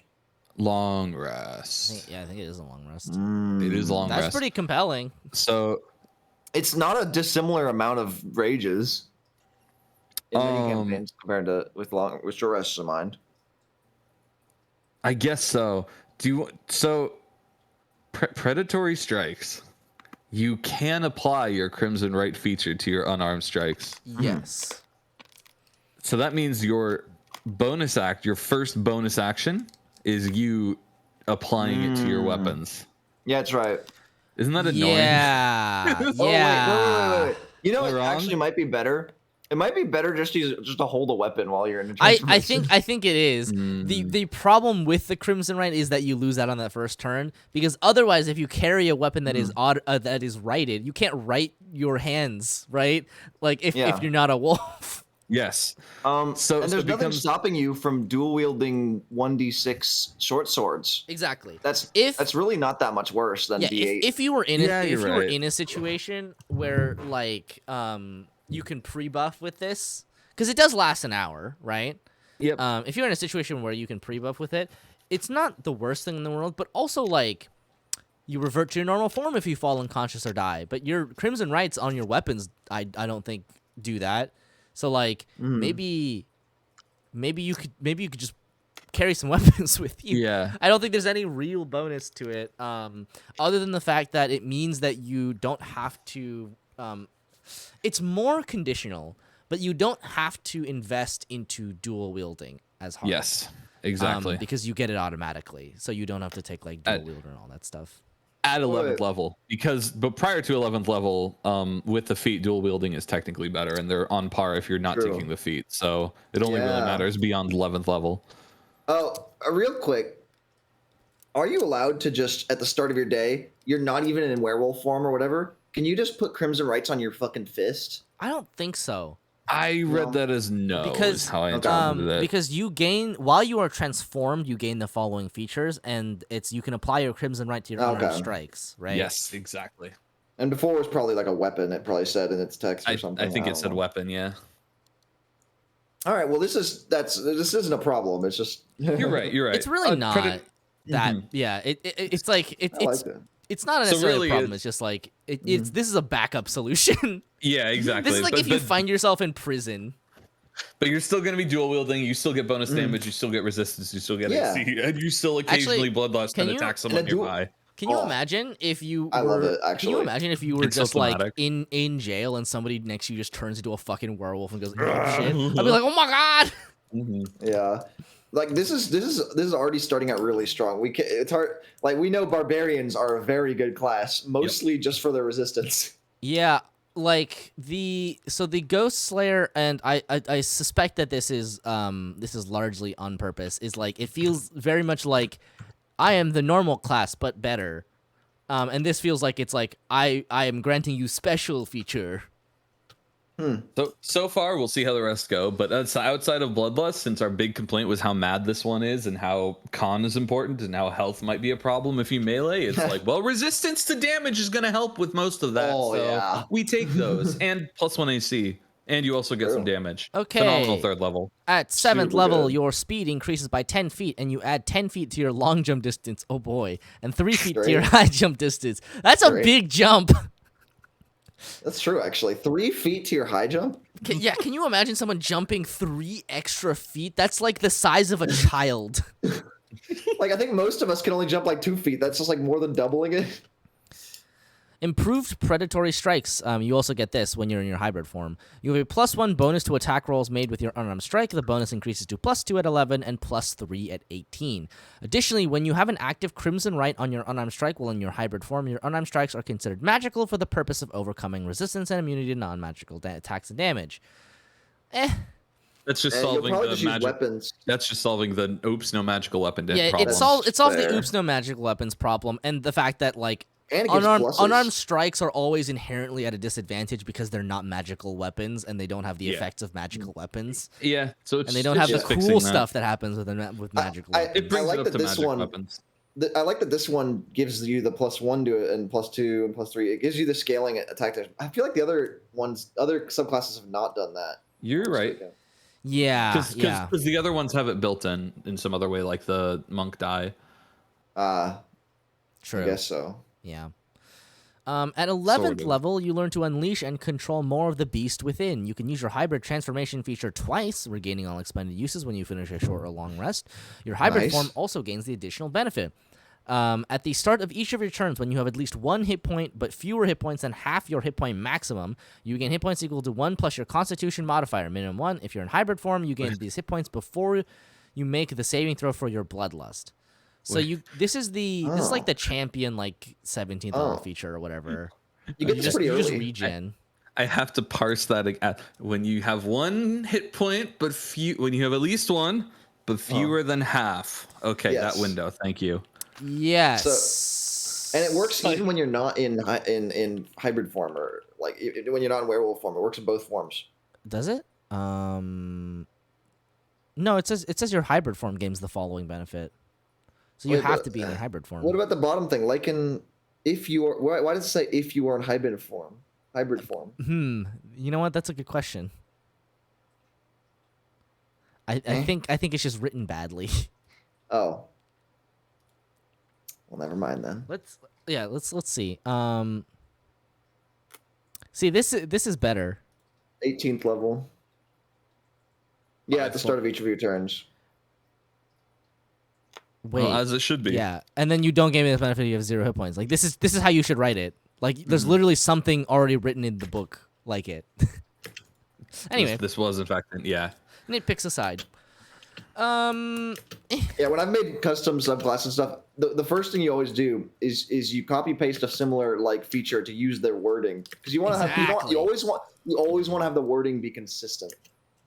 Yeah, I do that too. At 15th level, you have advantage on the saving throw for your Bloodlust while in hybrid form. Exciting. Additionally, your brand of castigation can now bind a foe to your hunter's ferocity. While in hybrid form, you have advantage on attack rolls against a creature branded by you. Okay, that seems pretty good. Just Let's see. unconditional brand one- against Yeah, one that's creature. against the one paladin creature thing. That you're right. That is the That's paladin vengeance. feature. That's vengeance paladin. That is Third brand of level variations, feature. vengeance. Yeah, they get to the 15th, so it's a bit late, but you will fucking take that. Oh yeah, vengeance. Easily. It's an amazing feature for paladins at 3rd level. This is exactly. You'll take it. You're very happy. Okay, and at 18th level, you have mastered your inner predator. You can use your hybrid transformation feature an unlimited number of times. I really don't think you were You're not running limited out. at even 2 per short rest. You will run out depending on how many times you're downed in a fight. I guess that's true. Your hybrid form lasts until you revert to your normal form, fall unconscious, or die. You also gain Blood Curse of the Howl, which does not, and that one was really good. Yes, I believe the best Blood Curse, the best one. Easily the blessed, the blessed best Blood Curse. It's the blessed best Blood Curse. It's definitely the blessed Blood Curse. Bloodlight. No. Okay. Yeah, I mean it's pretty compelling. This, I feel like it does have this is a very funny problem. This is a very funny design problem that Wizards of the Coast has, which is that they don't like to design things like this. And if they design stuff like this, they do it like this, but even slightly worse, which is really egregious. Because the thing is, this is one of those classes that will rely on that wants you to rely on the class-specific like weapon that they give you, and the problem with that inherently is that it is not a magical weapon that is given to you by your DM. Mm-hmm.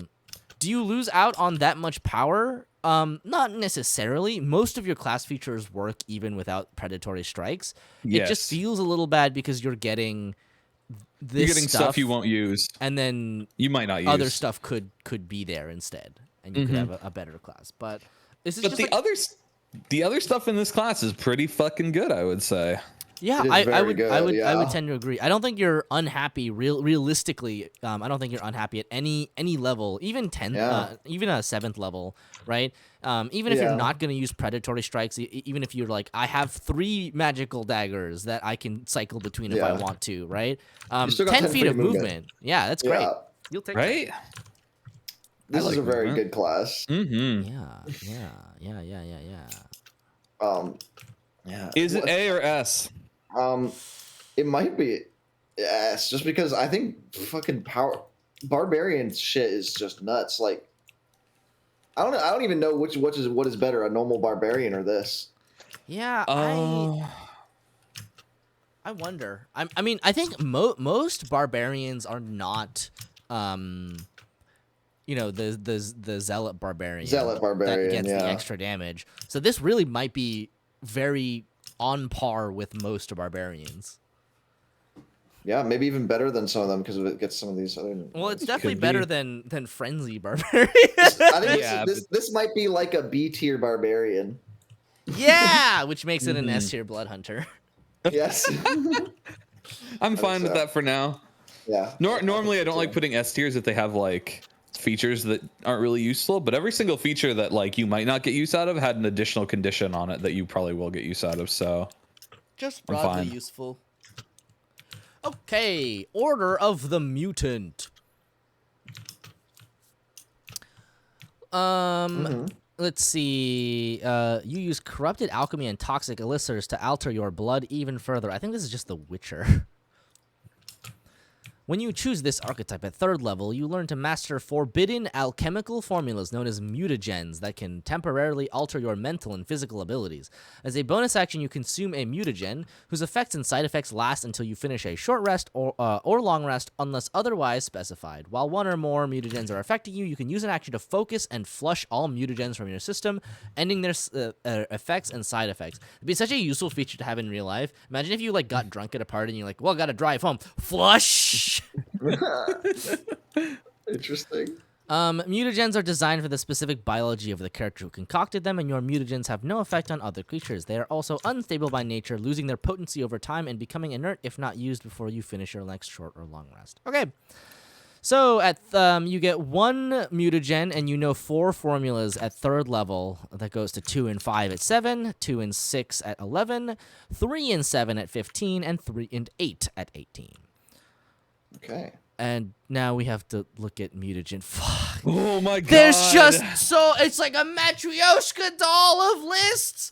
Nested list in nested list. This is not how you should design classes. Matt, we gotta have words about this. Yeah, if you're Matthew. If you're gonna have Eldritch Invocations in your base class, please don't add sub invocations in your specific class. Come on, what's man. that quote that this is around? Like, if I had any more time, I would have written a shorter letter. Like take that to heart. Yeah. Fun fact, Dan, that's in Audie's bio. Oh, really? Yes. Holy shit. I guess he doesn't have time, huh? On Discord, that's his Discord bio, and I was like, I've never known a man for whom that applies to so much. Oh God. Yeah. His brain is just infinite words. He just has no time to sort them out. Okay, let's look at the mutagens. At this one, you can only learn at 11th level or higher. You have a flying speed of 20 feet for 1 hour. However, you have a disadvantage on strength and dexterity checks during this time. Oh, that's so good. Wow. You just get fucking flying. Who gives a flying fuck about strength? Oh, but it's 11th level. It's 11th level, yeah, it's not actually OP. But man, who gives a flying fuck about strength and dex checks when you're in the sky? Man, getting flying in the 3rd tier, what are we, sorcerers? Wait. Also, like, doesn't this mean that you could be an archer? Because 20 you can be an archer now. Yeah, because you're in range to bow and do your curses, but not hit a bow. True. But you're doing less damage than those dual wielders. That's true. Yeah, but that's true. But you might have now you can dump Khan. It might be worth dumping Khan, yeah. Okay. 11 levels into a class. Alluring. Your skin and voice become malleable, allowing you to enhance your appearance and presence. You have advantage on charisma checks. However, you have disadvantage on initiative rolls. So the back, like the what's it called? The drawbacks are so funny. They are. Wow, that one hurts a lot in combat. But it's very good out of combat. Yep. Celerity, your dexterity score increases by 3, as does your maximum for that score. However, you have disadvantage on wisdom saving throws. Your dexterity score and your maximum increases by 4 if you consume this mutagen at 11th, and scales? 5 at 18th level. What? Oh, baby! What? I'm sorry? Who needs to use your fucking brain? I'm going so fast I can't see. Holy shit. I am What? speed. What the fuck is this? All right. Wow, I think you would take that. Like five dex points but for it disadvantage is on score, wisdom save. it is score, not. I know it's a really weird. It's actually very strange because it means that the the 5th level. The 5 one's weird. Yeah, it means that this is like a really weird one because it means that your ideal dex stat is 19 and you drink this every time. Right? Yeah.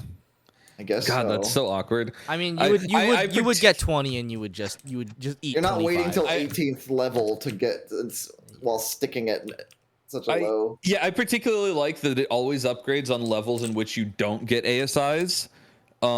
Which means that you'll always have that one awkward level where your score is odd and you want it to be even, or vice versa. Sounds like some of the people you work, except they're also fairly slow. You know, I understand the feeling. I don't believe this lets you go over 20 though. It says your maximum increases. As does your maximum for that score. Wow. That's really good. So that's basically just like +2 dexterity at 18th level for disadvantage +2 to on wisdom AC, saves. attack rolls, and damage. Yeah, Nice. I think that's a fair trade-off. At level 11. No, I mean, no, even at low levels, if you're at 15 dex, True. you go up to 18. You're going up 2 modifiers. That's very true because it's Actually, the this half actually matters. This is a very interesting question. Why does it increase by 5 at 18 and not 6? Because if you're balance reasons, most likely. If your dexterity score and maximum increases by 4 at 11th level, what's the point of bumping it another one? It lets you put that 1 point somewhere else. Do you want to put that 1 point somewhere else and permanently have 19 dexterity? I'm not I don't, certain. but someone might. It's still balance reasons, regardless of whether or not I would do that.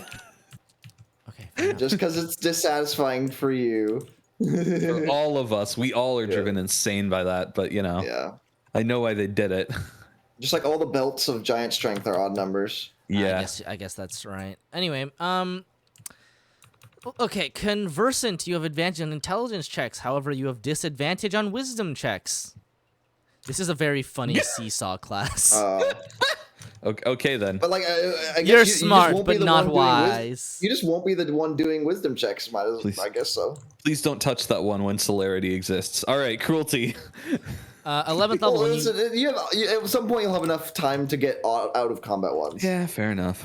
when you use the attack action, you have you can make one additional weapon attack as a bonus action. However, you have disadvantage on intelligence, wisdom, and charisma saving throws.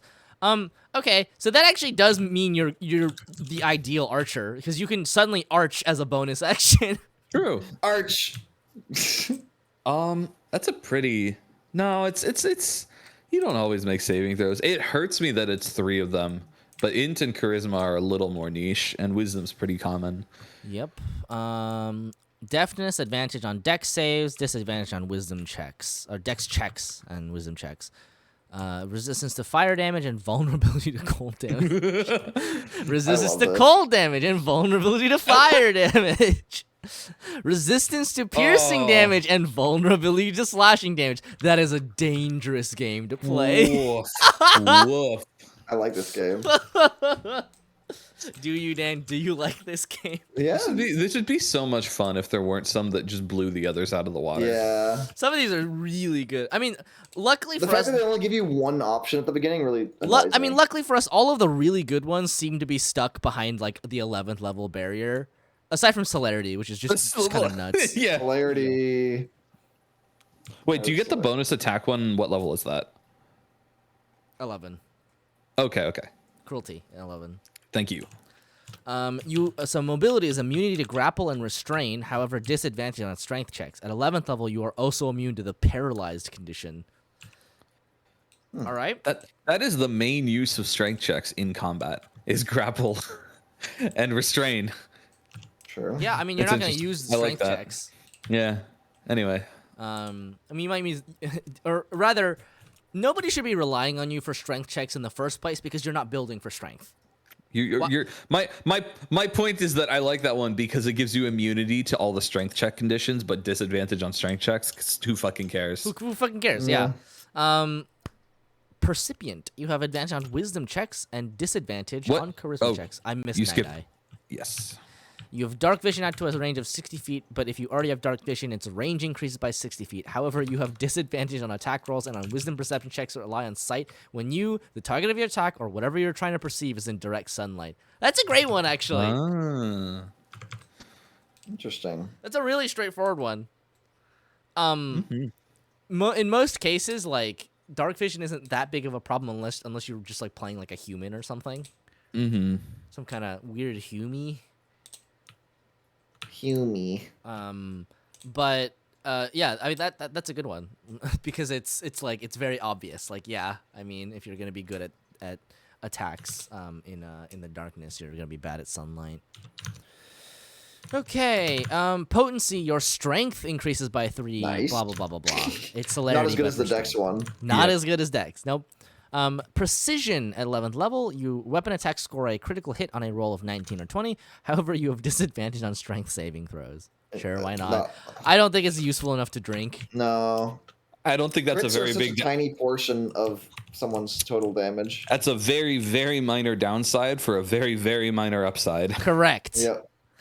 Let's see, rapidity. You can increase your speed by 10 feet. However, you have disadvantage on intelligence checks. At 15, your speed increases by an additional 5 feet.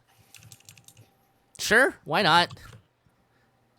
Yeah. I like speed.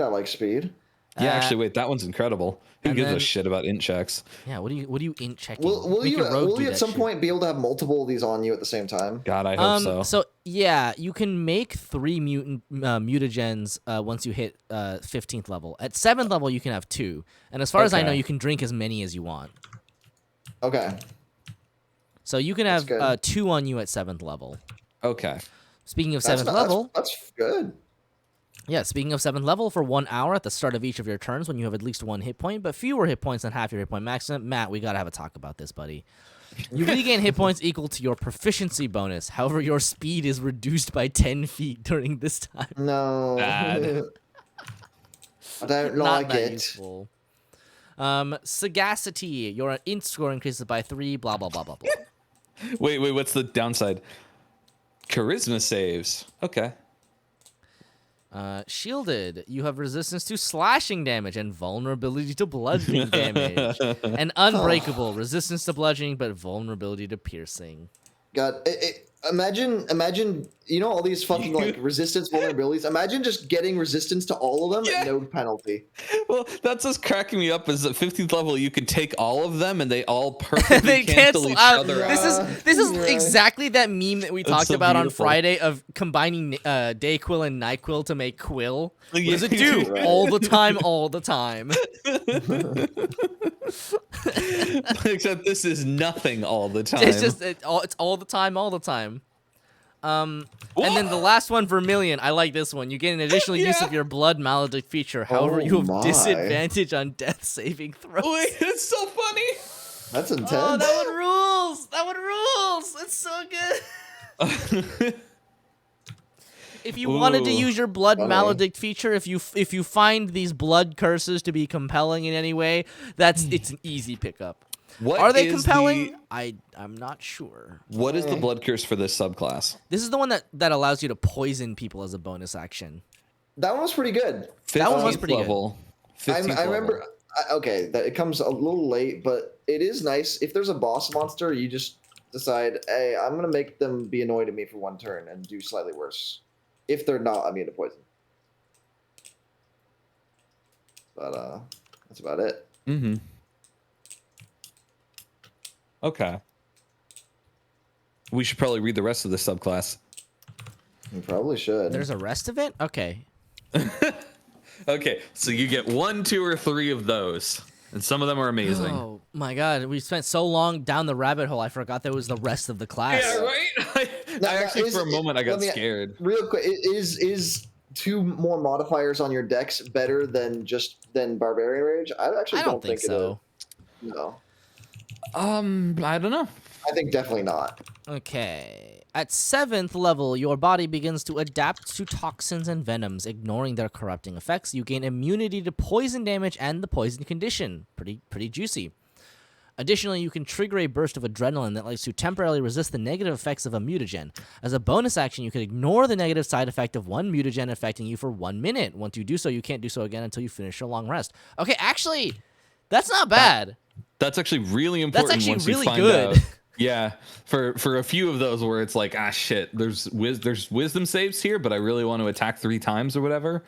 I'll just ignore that one. That actually, it's funny. It actually completely solves at least one problem, which is that in the one situation you'll be really sad, in which those things come up, but you can just negate it. So nice. You can. So these they've basically become sort of unconditional bonuses to one. Look, you can finally just become resistant to slashing damage. No downside. But that's not nearly as good as just having all 3. Yep, agreed. Yeah. All the time, all the time.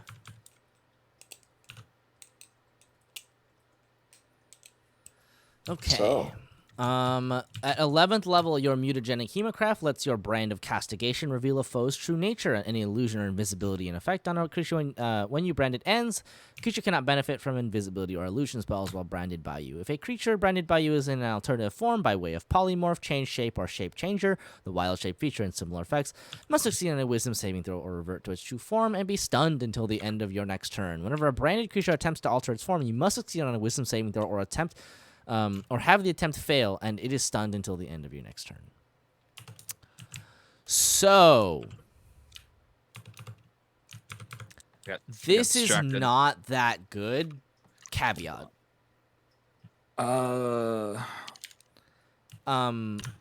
Because when you apply it, and any time it attempts to be polymorphed or change its form in any way, it can potentially be stunned, given a wisdom saving throw. But things don't really change form, like Things ever. don't change form that often, but you can cast polymorph on an unwilling creature. That's pretty good. Well, you can't. You need an ally. It's not ideal because you have to cast polymorph, and casting polymorph on a non-willing creature is like just way less efficient. And Yeah. this is just a really long roundabout way to potentially stun someone. And like monks can just like kind of stun for free. It's like it's a lot of steps and you need help outside your class, which is not ideal. Is it worth the So- Blood Hunter to do though? So to be clear, you can use your brand of castigation on them, and then that you can polymorph them, and then they have to fail the polymorph save, and then they have to fail this save, and then they will be stunned for one turn. Correct. It takes so many steps. All right, just double checking, just making sure. Further caveat: this is for a Strahd type campaign where most things transform. That's fair. If you were fighting, like for instance, werewolves or vampires that like to turn into bats to run away, this could potentially be pretty good. But it's very, very niche. It's pretty niche. It like if you're using it within its niche, it actually seems fairly compelling. But like, it's one niche. And it's not the most common niche. And It really isn't. What a stupid statement that is. Sorry. It's not the most common niche.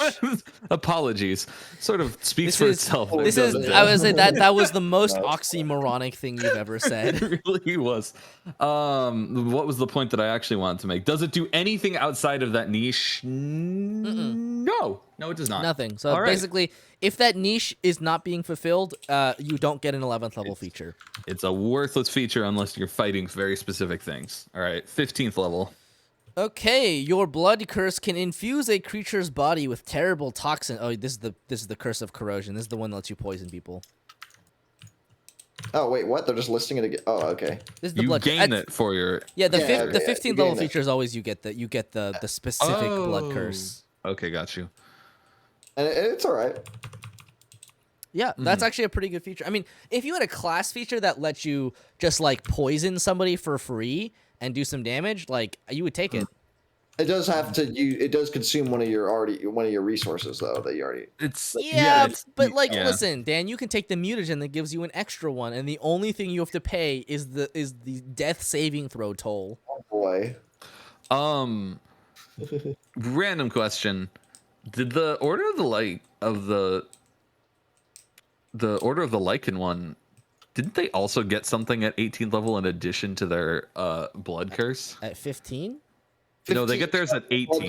They just got their blood curse at 18. They don't have any 15 one. Yeah, whereas Thanks. this one had a It was- 15th level feature because its blood curse comes at 18, and then in addition, it also got an 18th level feature. See, look at the 18th level feature. That's true. So Lycan got nothing at 15. No, Lycan got a 15th level feature. Lycan which, got a 15th. They got Oh, then they're they fine. got a blood curse, and they got an 18th level feature in being able to transform an unlimited number of times. Which, to be fair, is more Oh. quality of life than anything. Damn, Lycan. yeah, I'm good as fuck. saying Lycan got one more feature than this class. They True. may have miscounted when they were making this. Yeah, or they may have thought that was more of a quality of life feature, which I mean, understandable. I don't know. Just like the druid one's a quality of life feature too, unless Yeah, it's yeah, I was thinking the same thing. I know it's not quite the same because one's OP and this one's it's really rages, but whatever. It's kind of what I was. that's Let me why be snippy, okay? Oh, I'm glad you said it because I was like, I'm not gonna say it, but like, I really don't think it's a quality of life. It's not the same as the druid one. I'll grant. Sorry, Josh. Where were we? 18th level, your body is adapted to produce mutagens naturally in a moment. It's so fucking hot in this house. I was just Open a window and suffer more. no. I'm The gonna go yell at windows Steve are to turn off open. the heat. I'll be right back. Someone has the heat on? Yeah, Steven, turning the heat on. I'm dying. Why? Is it cold outside or something? No, Steven's just testing the heater to make sure it works. Ah, maybe you should tell him it works. I'm dying. I cannot imagine. Did they forget to turn it off? I don't know what's going on.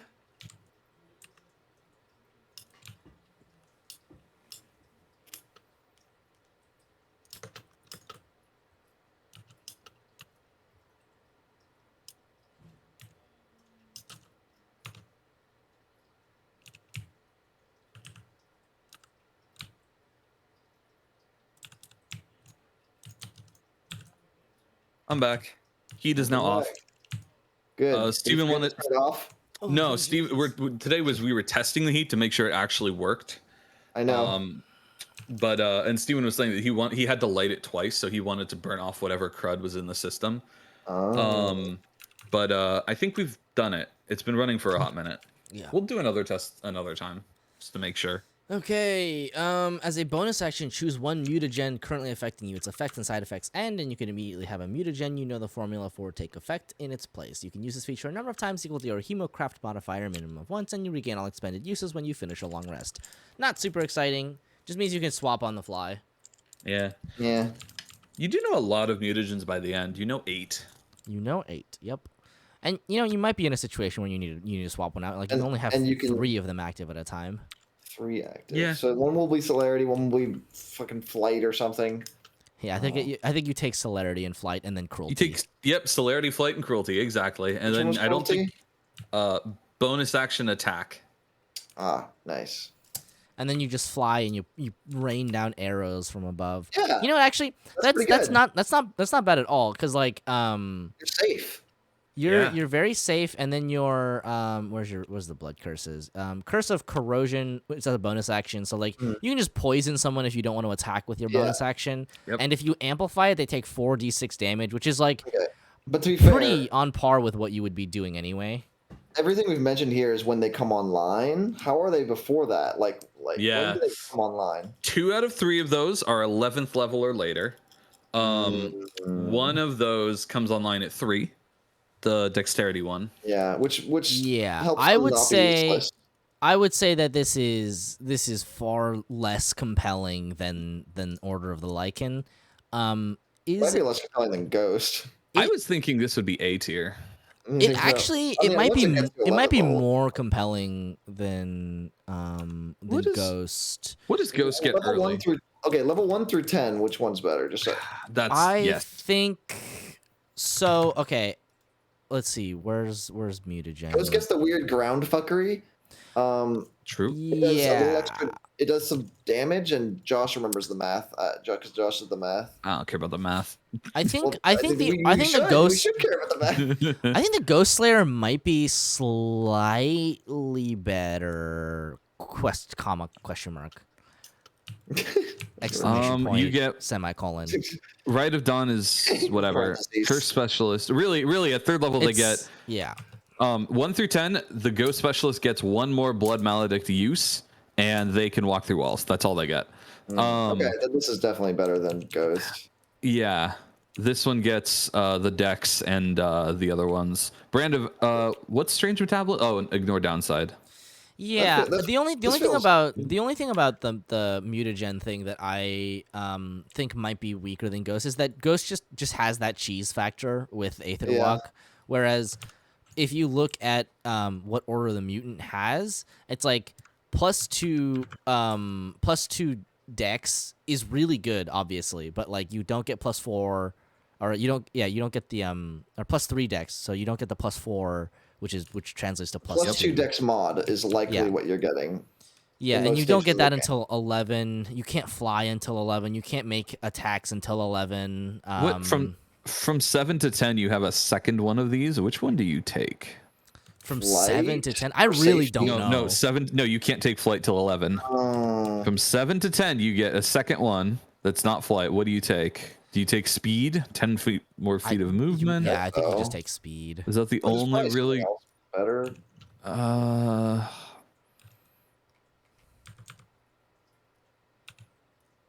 don't know. Yeah, I don't think you would take reconstruction. That speed penalty is so painful. If you really like your blood maledict, you would take vermilion. Yeah. If you want to use more blood curses, which I honestly think blood maledict might be the most broadly useful one, aside from speed. Yeah. It's fun. You know what's funny about that though is do you know which class gets blood maledict? Ghost gets just a free blood maledict. Yeah, exactly. The ghost one gets that, but minus the downside of it, which is whatever. Who cares about the downside? Whatever downside. They're pretty equal in that regard. I don't know. They feel very similar to each other. in But terms then this of one power comes level. on like in a big way, This one gets much better than Ghost Slayer. which I would might put definitely it agree. a tier above. I'm kind of willing to say that, yeah. And I definitely think it's at least a tier below Lycan. Yep. If not 2 tiers Yeah. below Lycan. Agreed. Lycan just comes either online this- really fast and just never stops either- rolling. It's either this or Mutant is A and Ghost Slayer C. Like,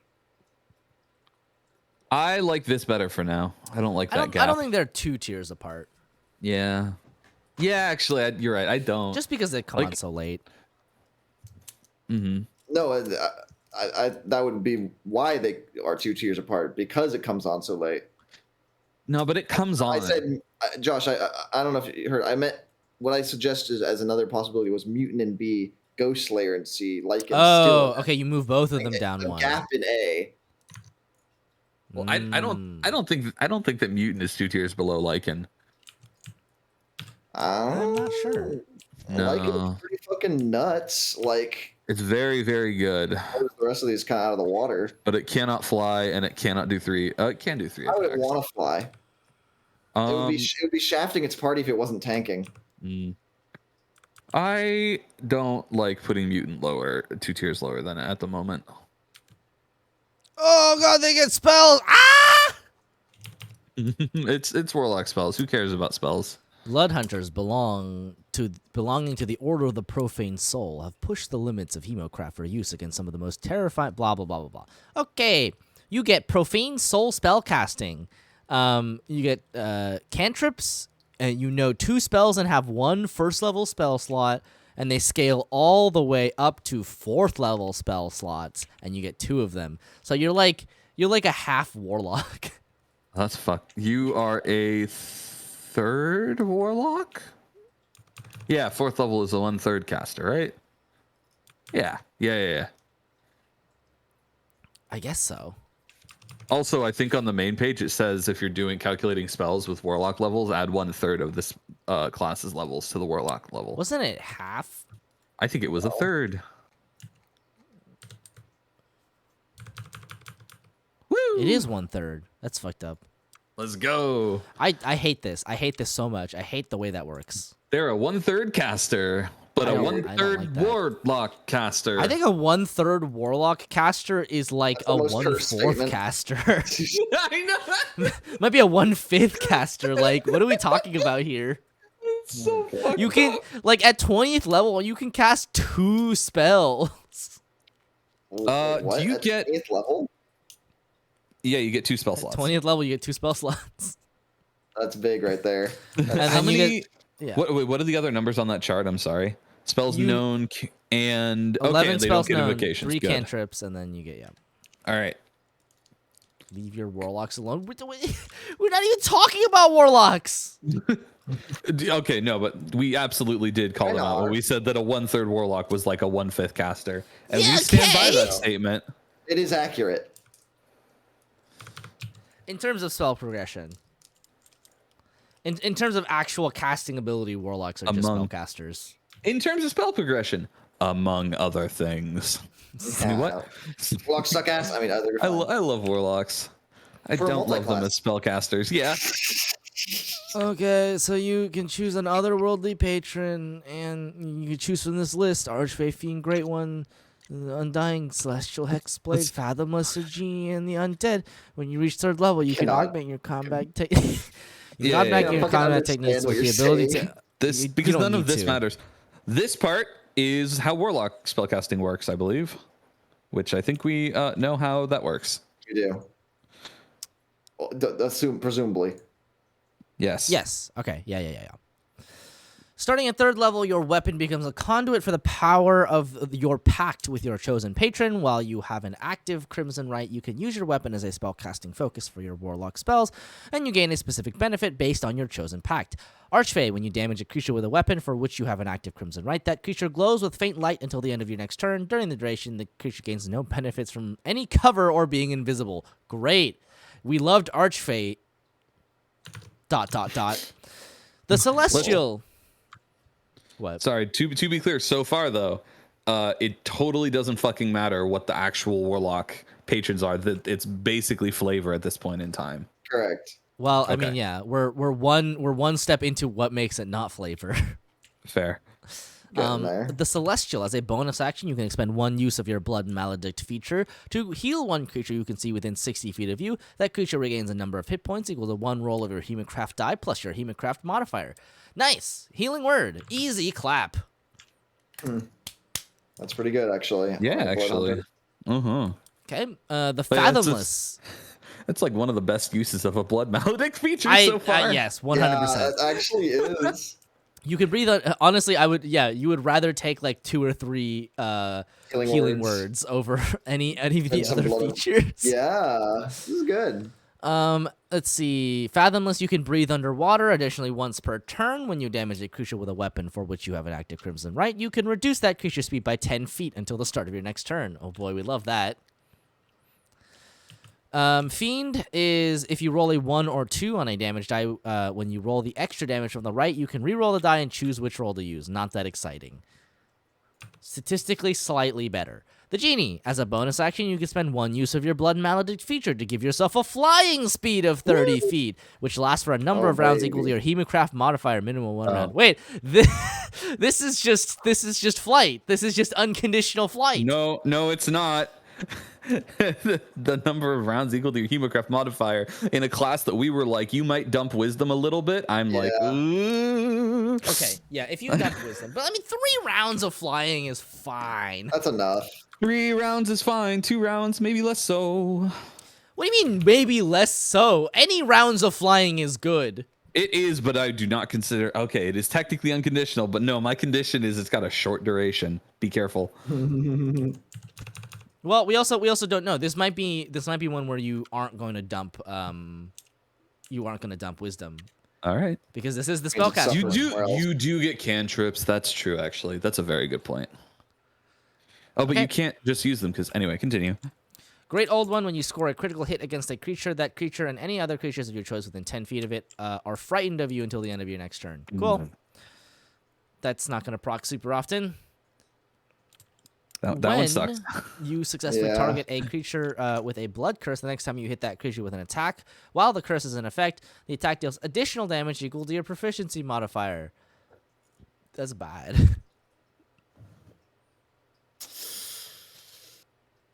God, it's only 1 attack. That sucks. You're right. All right. Yeah, hex It's you is have to fucking use a blood low. curse, right? You have to use one of your blood maledict, one of your like things to use a blood curse, and you only get like 1 or 2 of them at lower levels.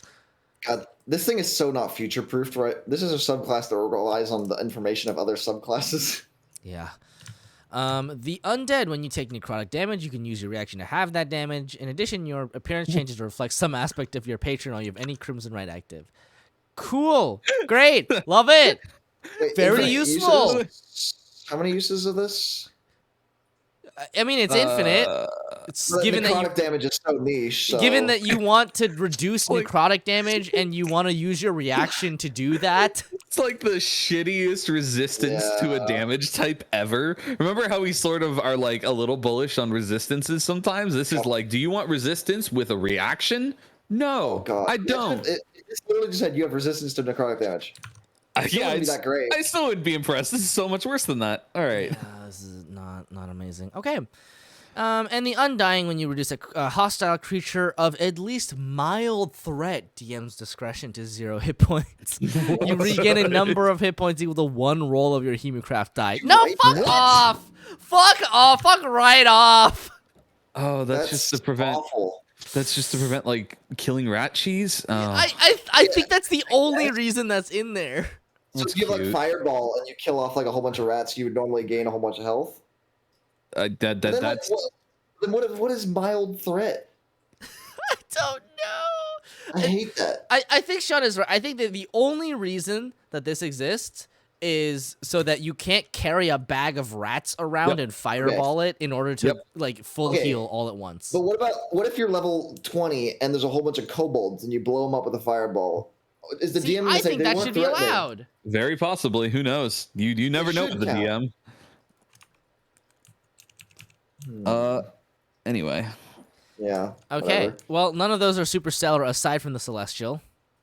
Wasn't there one? All right. Genie's The Genie was all right. alright. Yeah. Genie and Celestial are the good ones, I would say. Yeah, and if this is a class where you want to be pumping your Wisdom. spells and your wisdom, I know that it's is not- that is potentially 5 rounds of flying. I'm not necessarily sure though, just We'll because see. yeah. Well, we'll talk about it. So at 7th level, you can use your action when you use your action to cast a cantrip. You can immediately make 1 weapon attack as a bonus action. Is that? Let's see. 7th level, cantrip is like 2d10. That's as opposed to say like a 1d8 weapon plus.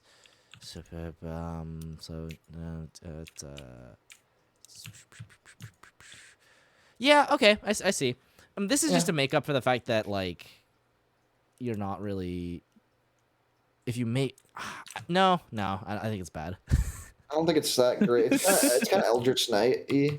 It's Yeah. Eldritch Knighty, but it has the exact same problem as Eldritch Knight, which is that a cantrip You don't wanna doesn't use have more value than being able to attack twice with a weapon. Yep. Unless you're a warlock, which you're not. You don't have any invocations. Get I mean, fucked. 1 attack plus 1 cantrip is usually better than 2 attacks. Yeah, but you slightly. Not that much better. but you could make 3 attacks as And also, your attacks different do blood extra hunter. damage because of your weird. yeah, little exactly. You features. Yeah. lose out on the Crimson Right if you use a cantrip. So even Yep. if it is I'm not going to do the math, but even if it is a DPS bonus, it's going to be very slight. It's gonna be really small. Yeah, I think we can consider it inconsequential at best. Yeah. So, at 7th level, your patron grants you the use of a distinctive spell based on your pact. You cast the spell using any you cast the spell using any pact magic spell slot and can't do so again until you finish a long rest. Well, that is a really weird stipulation. Interesting. Okay, you can cast Blur as Archfey, Lesser Restoration as Celestial, Gust of Wind as Fathomless, Scorching Ray as Fiend, Phantasmal Force as Genie, Detect Thoughts as Great Old One, Branding Smite, Blindness, Deafness. These all suck. These are all bad spells. Blur is probably the only one that caught my ear. I wanna acknowledge the Celestial and Genie ones because those are the most likely ones that you will get if you're Phantasmal basing Force this on sucks. extra Lesser rolls. Restoration is like And what are giga they? niche. Lesser Restoration, which is fine, and Phantasmal Force, which I think is I don't kind think you're of happy meh. with either of those. No, you're not. You'll take Restoration is almost never useful in my experience. Yeah, It's always one of those yeah. spells where like, oh, it's good we have someone just in case we need to use this, and it never gets used. And if you have one cleric, you don't need to be the warlock doing it. All right. 11th level, your Brand of Castigation feature digs dark arcane scars into your target, leaving them vulnerable to your magic. A creature branded by you has disadvantage on saving throws against your warlock spells. You can't use the word vulnerable as flavor and get us all excited like this, Matt. Yeah. Well, Don't bad tease us like writing. that. Don't tease us like that, Matt. I was like, vulnerable? Oh, disadvantage. Oh.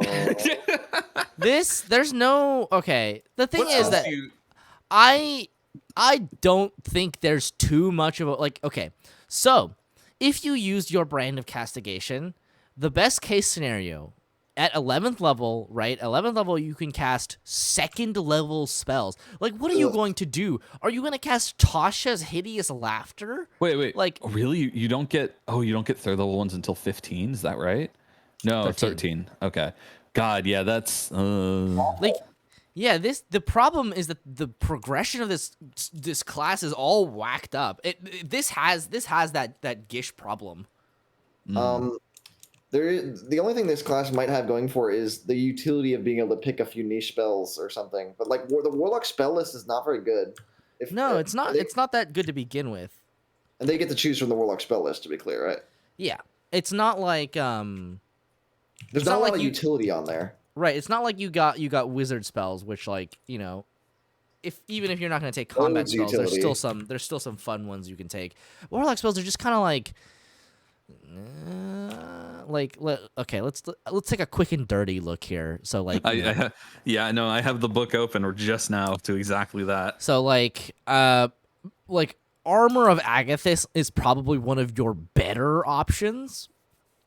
Like Hex, maybe we Hex, go. yeah. I We're guess stacking Hex. all the damages. Oh my! Oh god. I don't care. And then looking at like spells in Invisibility. second level, really not anything you would want to inflict upon another person. Invisibility, Misty Step, Mirror Image are all none of those. You get Shatter. This is the only AoE in the class, but it's so late. Who cares? Yeah, okay, it's a little late. It's nice to have an AoE. I will It's say nice. that. It's nice It's to nice have to have an AoE. You're on the 11th level class. Shatter's a little late for it. Shatter at 11th late. I agree. It's late. It's just Yeah. painful. It's just painful. The power level's pretty tiny at that point. Yep. Yeah. You need a fireball at least by 11th So yeah, level. let's see. Speaking of. Unsealed Arcana, you gain another Warlocks spell don't- at Warlocks 15. don't innately get fireball though. Nope. But the Fiend gets Fireball. They chose the one good spell. You can get Slow, Revivify, Lightning Bolt, Fireball, Protection from Energy, Haste, Blink, Speak with Dead, and Bestow Curse. These are actually pretty good spells. let's look at our favorites again. Celestial gets Revivify, which is like whatever. Genie And then gets Genie Protection. From energy, Gross. which is not that good. Fiend gets Fireball, obviously good. Fathomless gets Lightning Bolt, obviously good. What did Fiend get before this? Scorching Ray, and what did they do? Scorcher Ray is reroll ones and all twos. right, and then you reroll ones or twos on your die. But this means you want to be attacking. From the right, specifically. Do you take Fiend just for the long con or Fathomless for the long? No, I don't think you take the subclass at all. Yeah. It's 15th level. Like, No, okay, you really don't. It's just too late. the last feature that they get is a Blood Curse of the Soul Eater, which is this one that says you can use your action to offer life energy. You make attacks with advantage. You have resistance to all damage when a creature within 30 feet of you dies. I was so excited. Well, reduced to 0 hit points, to be fair. Okay, yeah. Which is funny because Allies. this is so funny. When a creature that isn't a construct or undead is reduced to 0 hit points within 30 feet of you, you can use reaction to offer their life energy to your patron in exchange for power. But there's no negative to that, right? So, like, you can offer your allies going down as fodder for you to get some power, Holy which I shit. think is hilarious. That's Can they be delightful. revived if you fucking sacrifice them or their souls? yeah. He says so. Yep. I mean, it doesn't say not And then to, if you yeah. amplify, Yeah, you regain an expended warlock spell slot. Ooh boy, you get 3 spells. So That'd be good if you get fireball earlier. So to be clear, just want to be explicit about this. We here at Tier List Incorporated are very big fans of the spell Fireball. Yes. However, I think we're also in agreement that level 15 is just a touch too late to get excited about Fireball when the full Level casters got 15 it at might, 5. Might be the cutoff point for which it is exciting to get your first fireball. I believe we ran into this with a different subclass. I think We a did. rogue one where they got Fireball and we were like, oh, but It might- even I that think it was a doesn't monk. save them. It might have been monk. There was another subclass where they got Fireball, but it was just too late to get excited about. Yeah. Might have been the Goku monk or something. I don't know. It's been a while. So, Where should we rank this shit? man, Because- oh man, and we feel like the utility's pretty weak as well. I'm like, it's very hard to get excited about Warlock spell slots, and it's even harder to get excited about 1/3 Warlock spell slots. yeah, It's not nothing. It's not. It is not nothing. The fact that you get spells immediately, like at 3rd level, True. is something.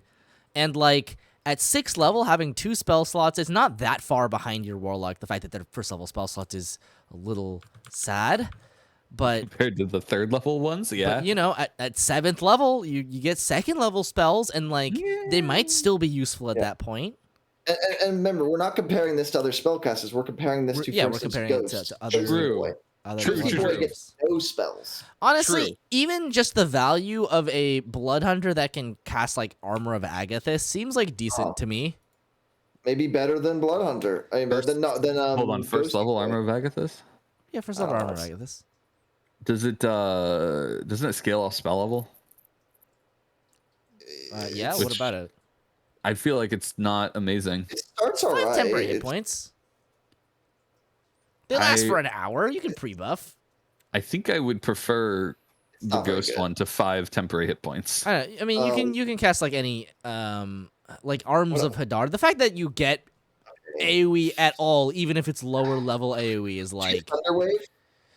Do you get Thunder Wave? First level. No. No. You get Arms of Hadar.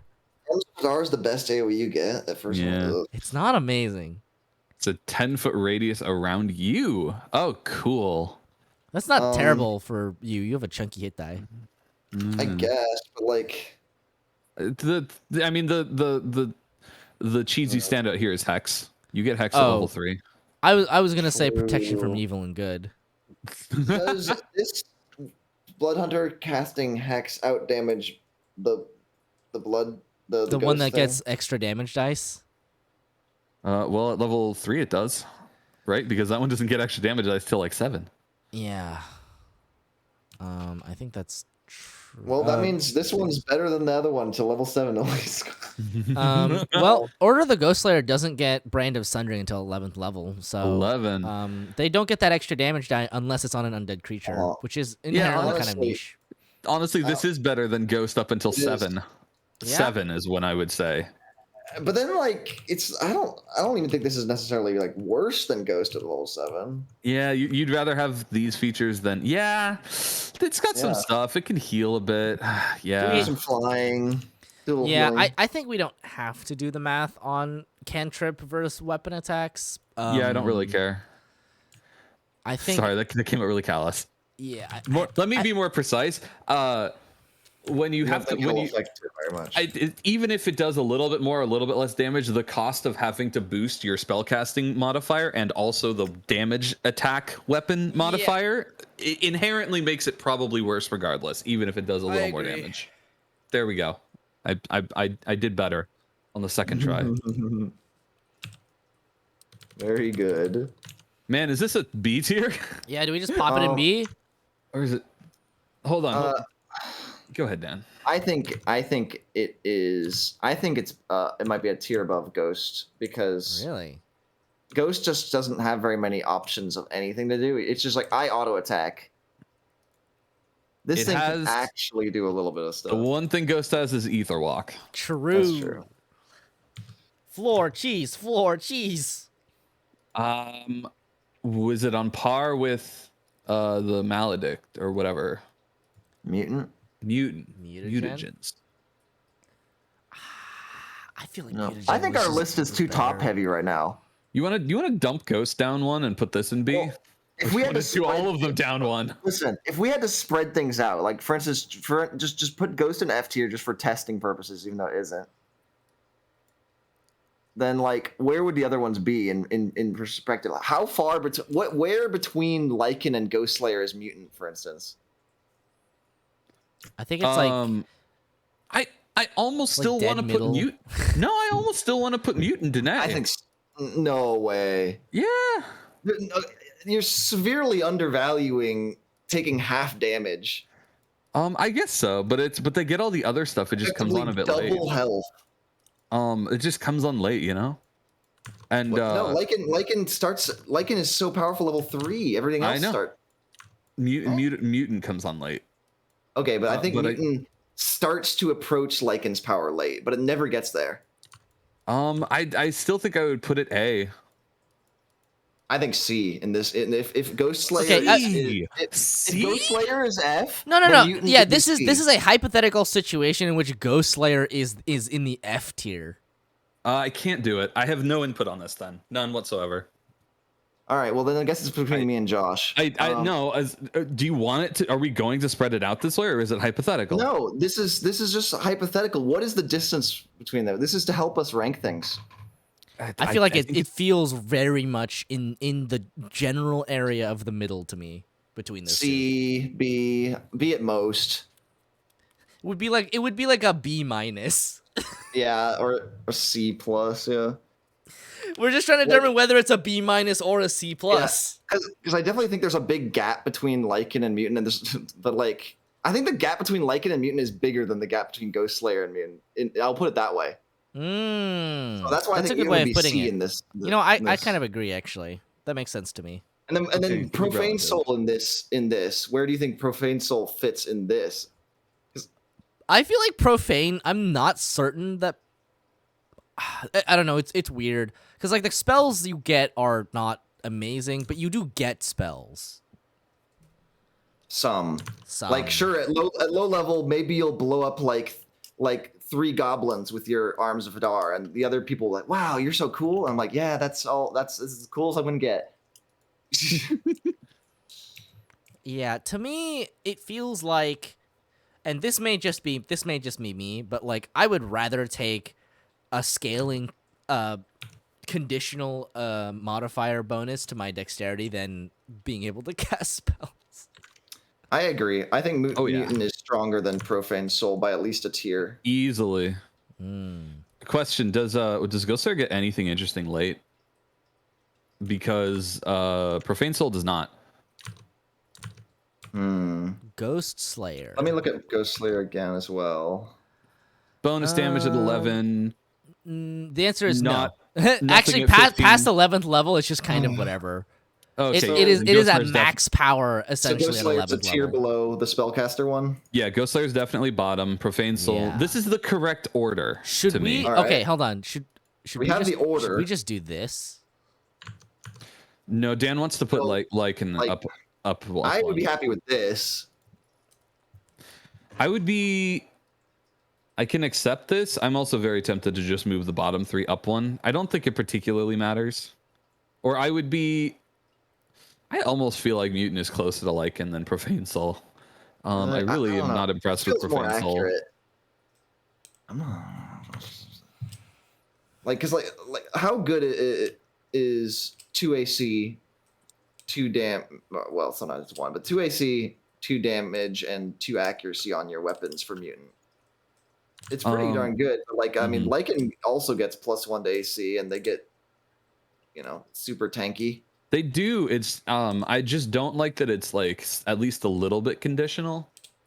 Is it? In the sense that you get it once per rest, and if you go down, it's you don't get it on back Yeah, up. but it's the exact same condition that a barbarian goes through. And barbarians Yes. end up always having it. So And like, yeah, I was gonna say, the reason that I'm bringing that up now is because when I think about barbarians, I don't necessarily see them running out of rages particularly often. It just requires like, at lower levels when you have less of them, it just requires that you think about it a little bit more.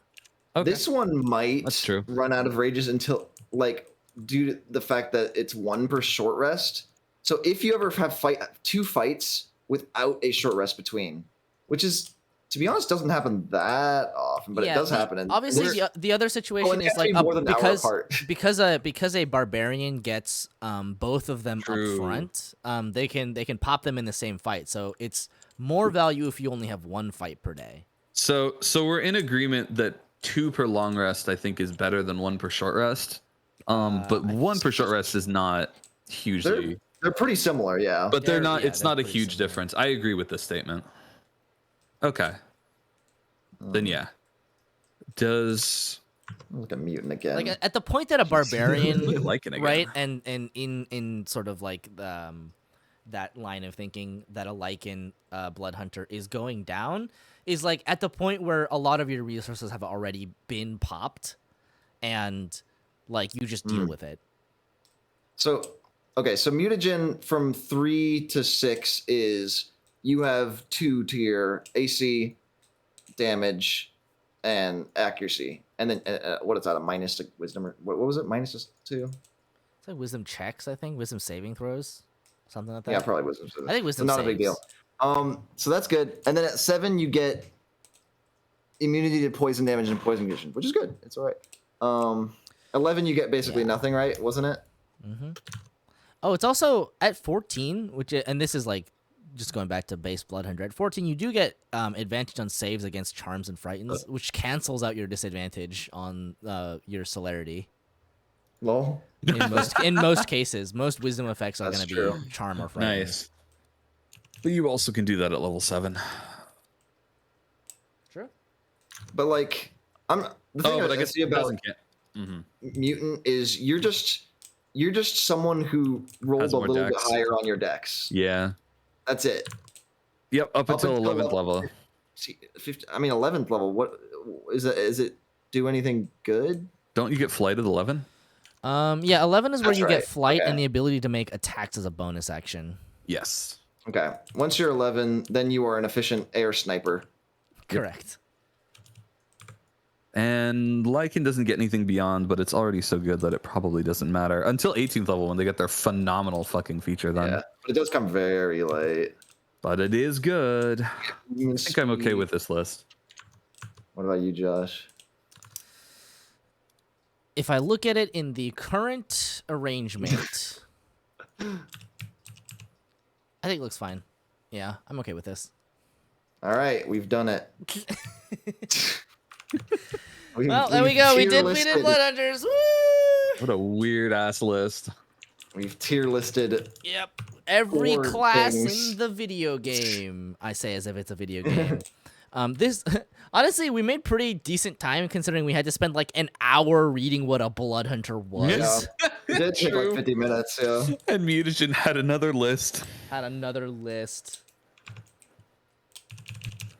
Wow. All right, well, that's the last tier list. Which, what now? Dunno. We'll figure out something. I guess so. I think next, what is it? Next Sunday is the 23rd. Yeah, I think there's new D&D content if you wanted to talk about that. Is there? Yeah, they released some stuff about like hunters or rangers. I just keep calling them hunters. You fucking wow people.